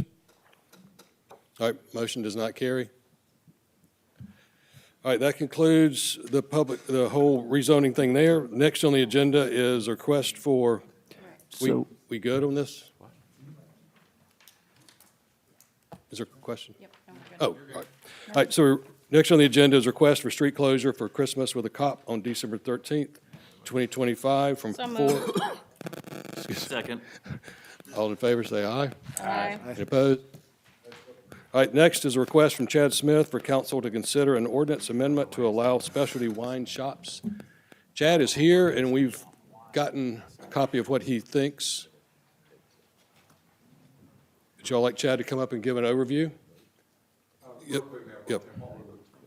What we would be looking for is, if council supports this, we would move forward with crafting an ordinance and bringing it back. There's actually not an ordinance in front of you today, No, we but understand. certainly welcome to hear from Mr. Smith if you like. I was getting there, yeah. Mr. Mayor Pro Tem, I'd recommend that we refer this to staff for consideration, writing it up, give us some research. Is there a second? Second. Okay. All in favor, say aye. Aye. Opposed? Very good. And Mr. Mayor Pro Tem, Yes. I have a point of clarity. Yes. Earlier in this meeting, we took a vote on something, but we have Robert's Rules of Order that we follow, and it was not followed. And so I'm asking our city attorney his opinion on it, if that vote is actually valid, because we did not have discussion on it before a vote took place. I think there was discussion. It was after the vote took place, and that's not how Robert's Rules of Order reads. That's up to council to consider. I think that since you're our legal counsel, you should tell us what is right and what's not. Well, the Parliamentary procedures is not a legal issue, it's a parliamentary It's issue. in our ordinances and in our charter that we follow Robert's Rules of Order unless the ordinance actually says that that's not what we do. Well, I think. But I'm waiting on your opinion. What was asked was, did anyone want to change their vote after the discussion? And there was nothing there, so I And we think said that's no. a ratification of the vote. Okay? I just wanted to make sure that was clear. Okay, thank you. All right, at this time, we need a motion to enter into executive session. Read that, Brian. Can you read that? Okay. I move that we now enter into a closed session as allowed by OCGA 50-14-4 pursuant to advice of the city attorney for the legal purpose of discussing legal and real estate. And we, in an open session, adopt a resolution authorizing and directing the mayor or presiding officer to execute an affidavit in compliance with OCGA 50-14-4, and that this body ratify the actions the council has taken in closed session and confirm that the subject matters of closed session were within exceptions permitted by the open meetings law. Motion to adopt resolution after adjourning. I don't do that yet. No, second. All right, all in favor? Aye. Aye. Go move to executive session.